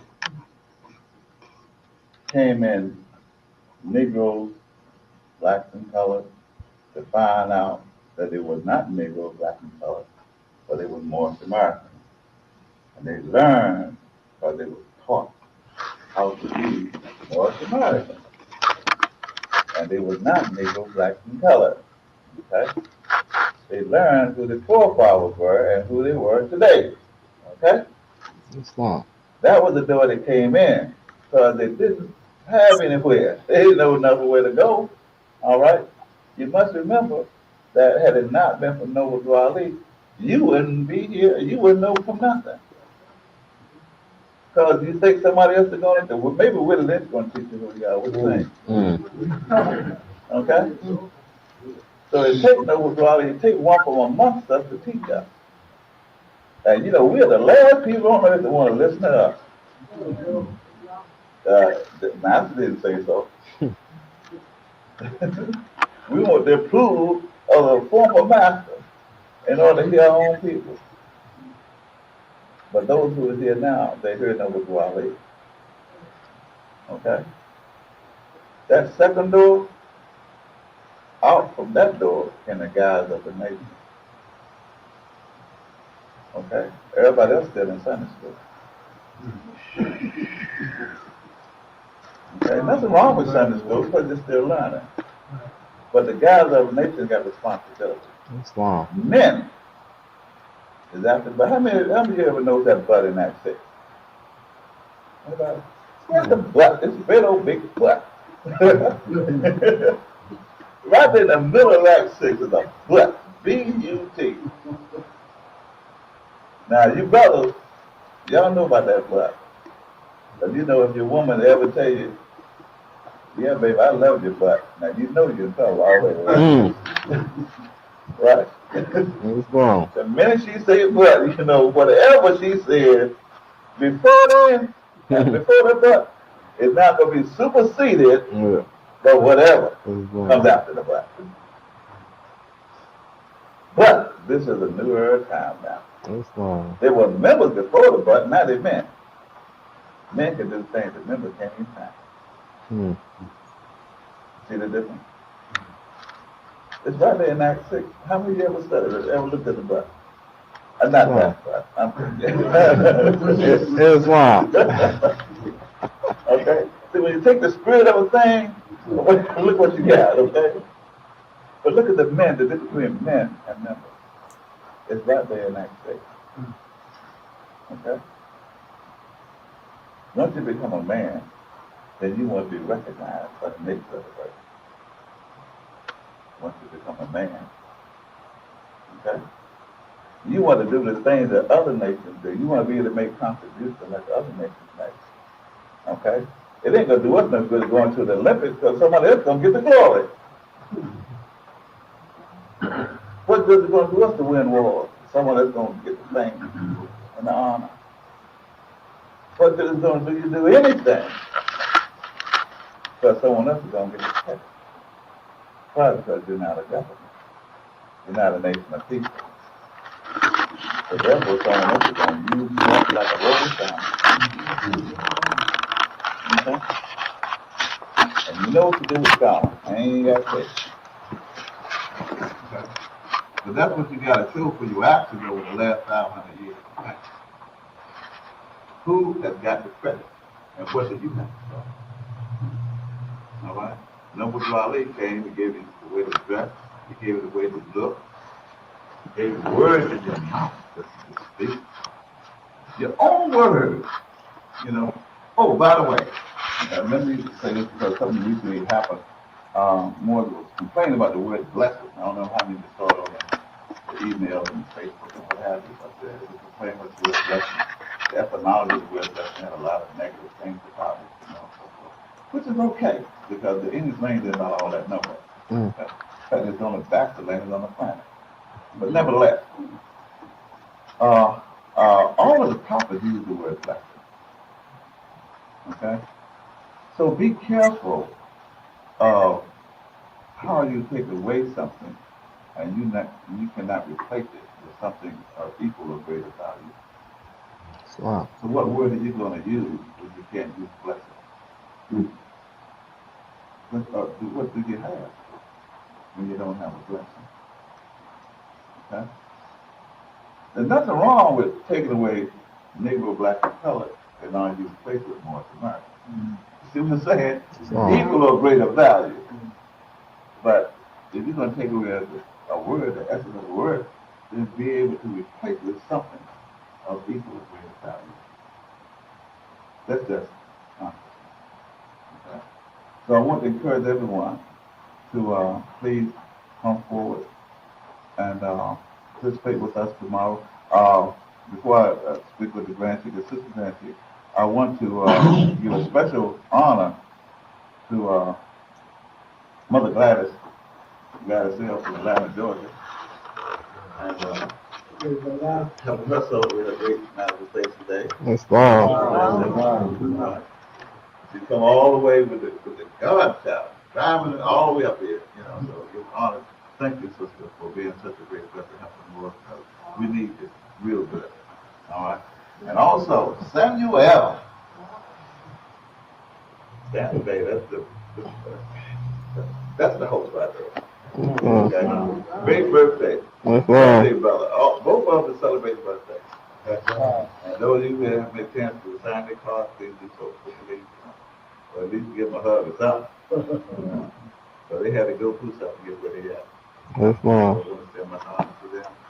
And thank you so much for both of you. Thank you so much. Okay. So let me ask Brother Mancy, you got anything you want to say?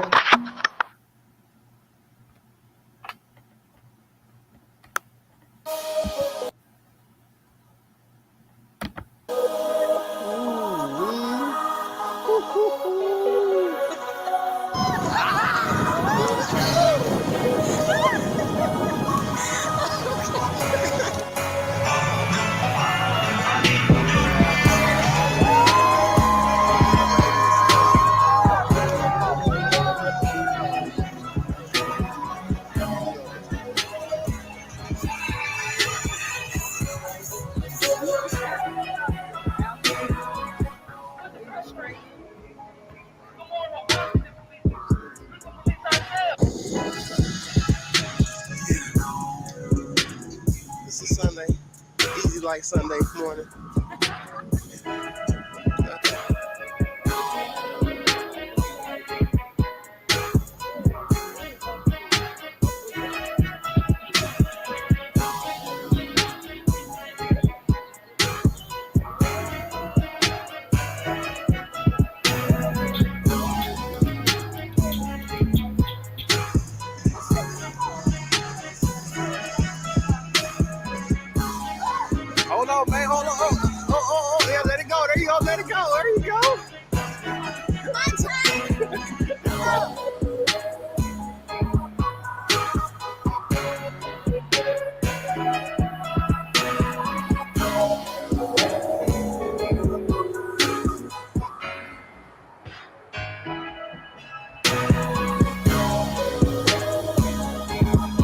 want to give honors to my Grand Mufti too. That's his manifestation day today. Happy manifestation day. Well, actually, we done passed over. It was actually yesterday. But happy belated manifestation day, Grand Mufti. Gratitude to you and the God, woman, and the tribe. Praise be to Allah. So yeah, we out here demonstrating, family. It's a whole lot. The best is yet to come. We just encourage our family to stay on the front line and do whatever it is that you do. That you was born to bring forth and exercise when it comes to uplifting our people. All of us are striving toward the same destination, and that's really elevation. So that being said, family, we're going to go ahead and shut this demonstration down. And most definitely recognize that the Most High is inside of you, elevated in your consciousness. Don't let nobody tell you nothing different. Trust me. When you tune into that, that's when all of your words and everything else, go out the window.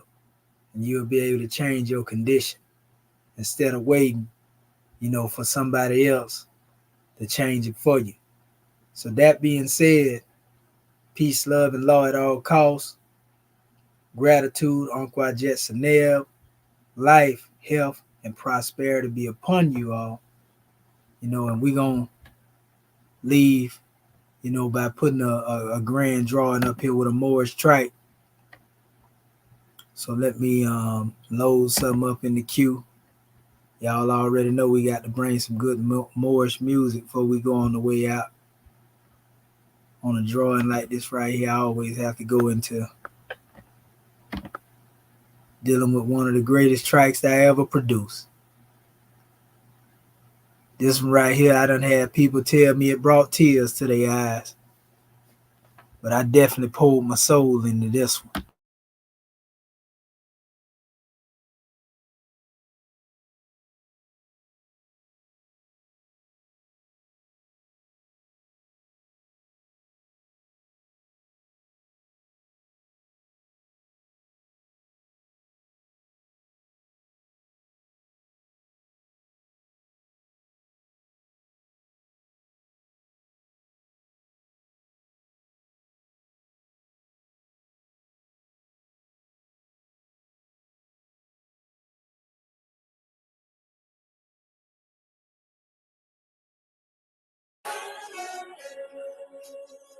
When you separate in the world, remember the relation that binds you to love and unity.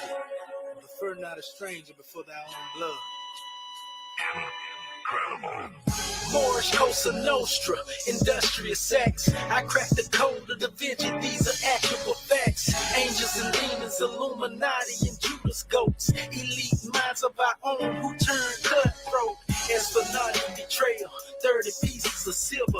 Merovingian bloodlines and Boule house niggas. Who would've figured we'd be sleeping with the enemy? Let us rise and give honors to Nova Drew Ali. We used to say, for I am you, and you are me. Now the reaper's your brother's keeper, he's the devil's seed. Cloud chasing and deceive, he abandoned the creed. Desire was his vice, but envy his disease. A fistful of dollars led him to his demise. Front page, it was tragic, a bloody homicide. What profits man if he gains the world but loses his soul?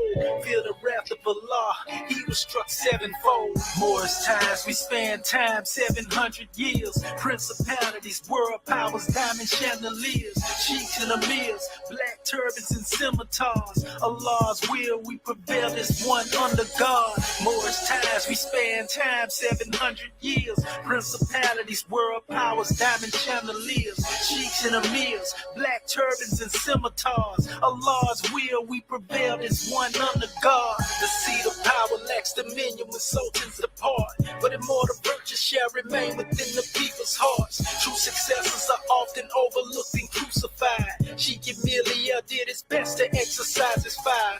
Opposition from all sides forced him underground. Exiled from his post, but loyal to his crown. He stood his ground, but no one man can defeat the mob. He transitioned in silent historic landmarks.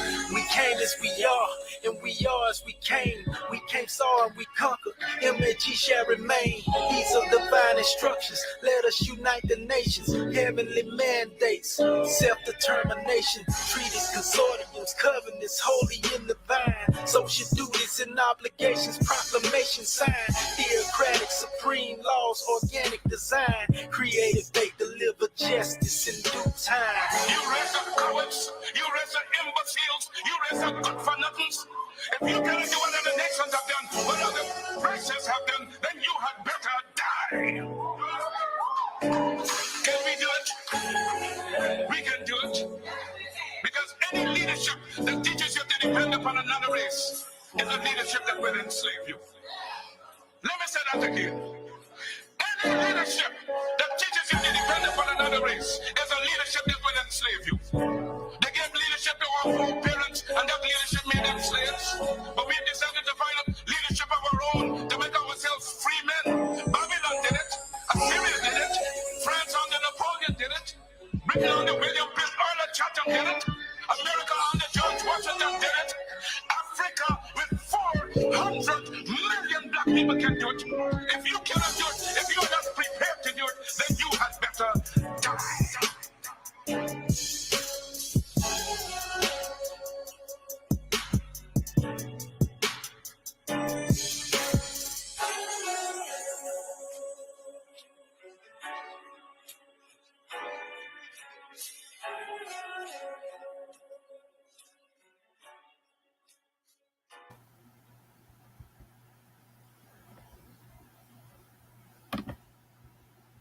You may not have heard.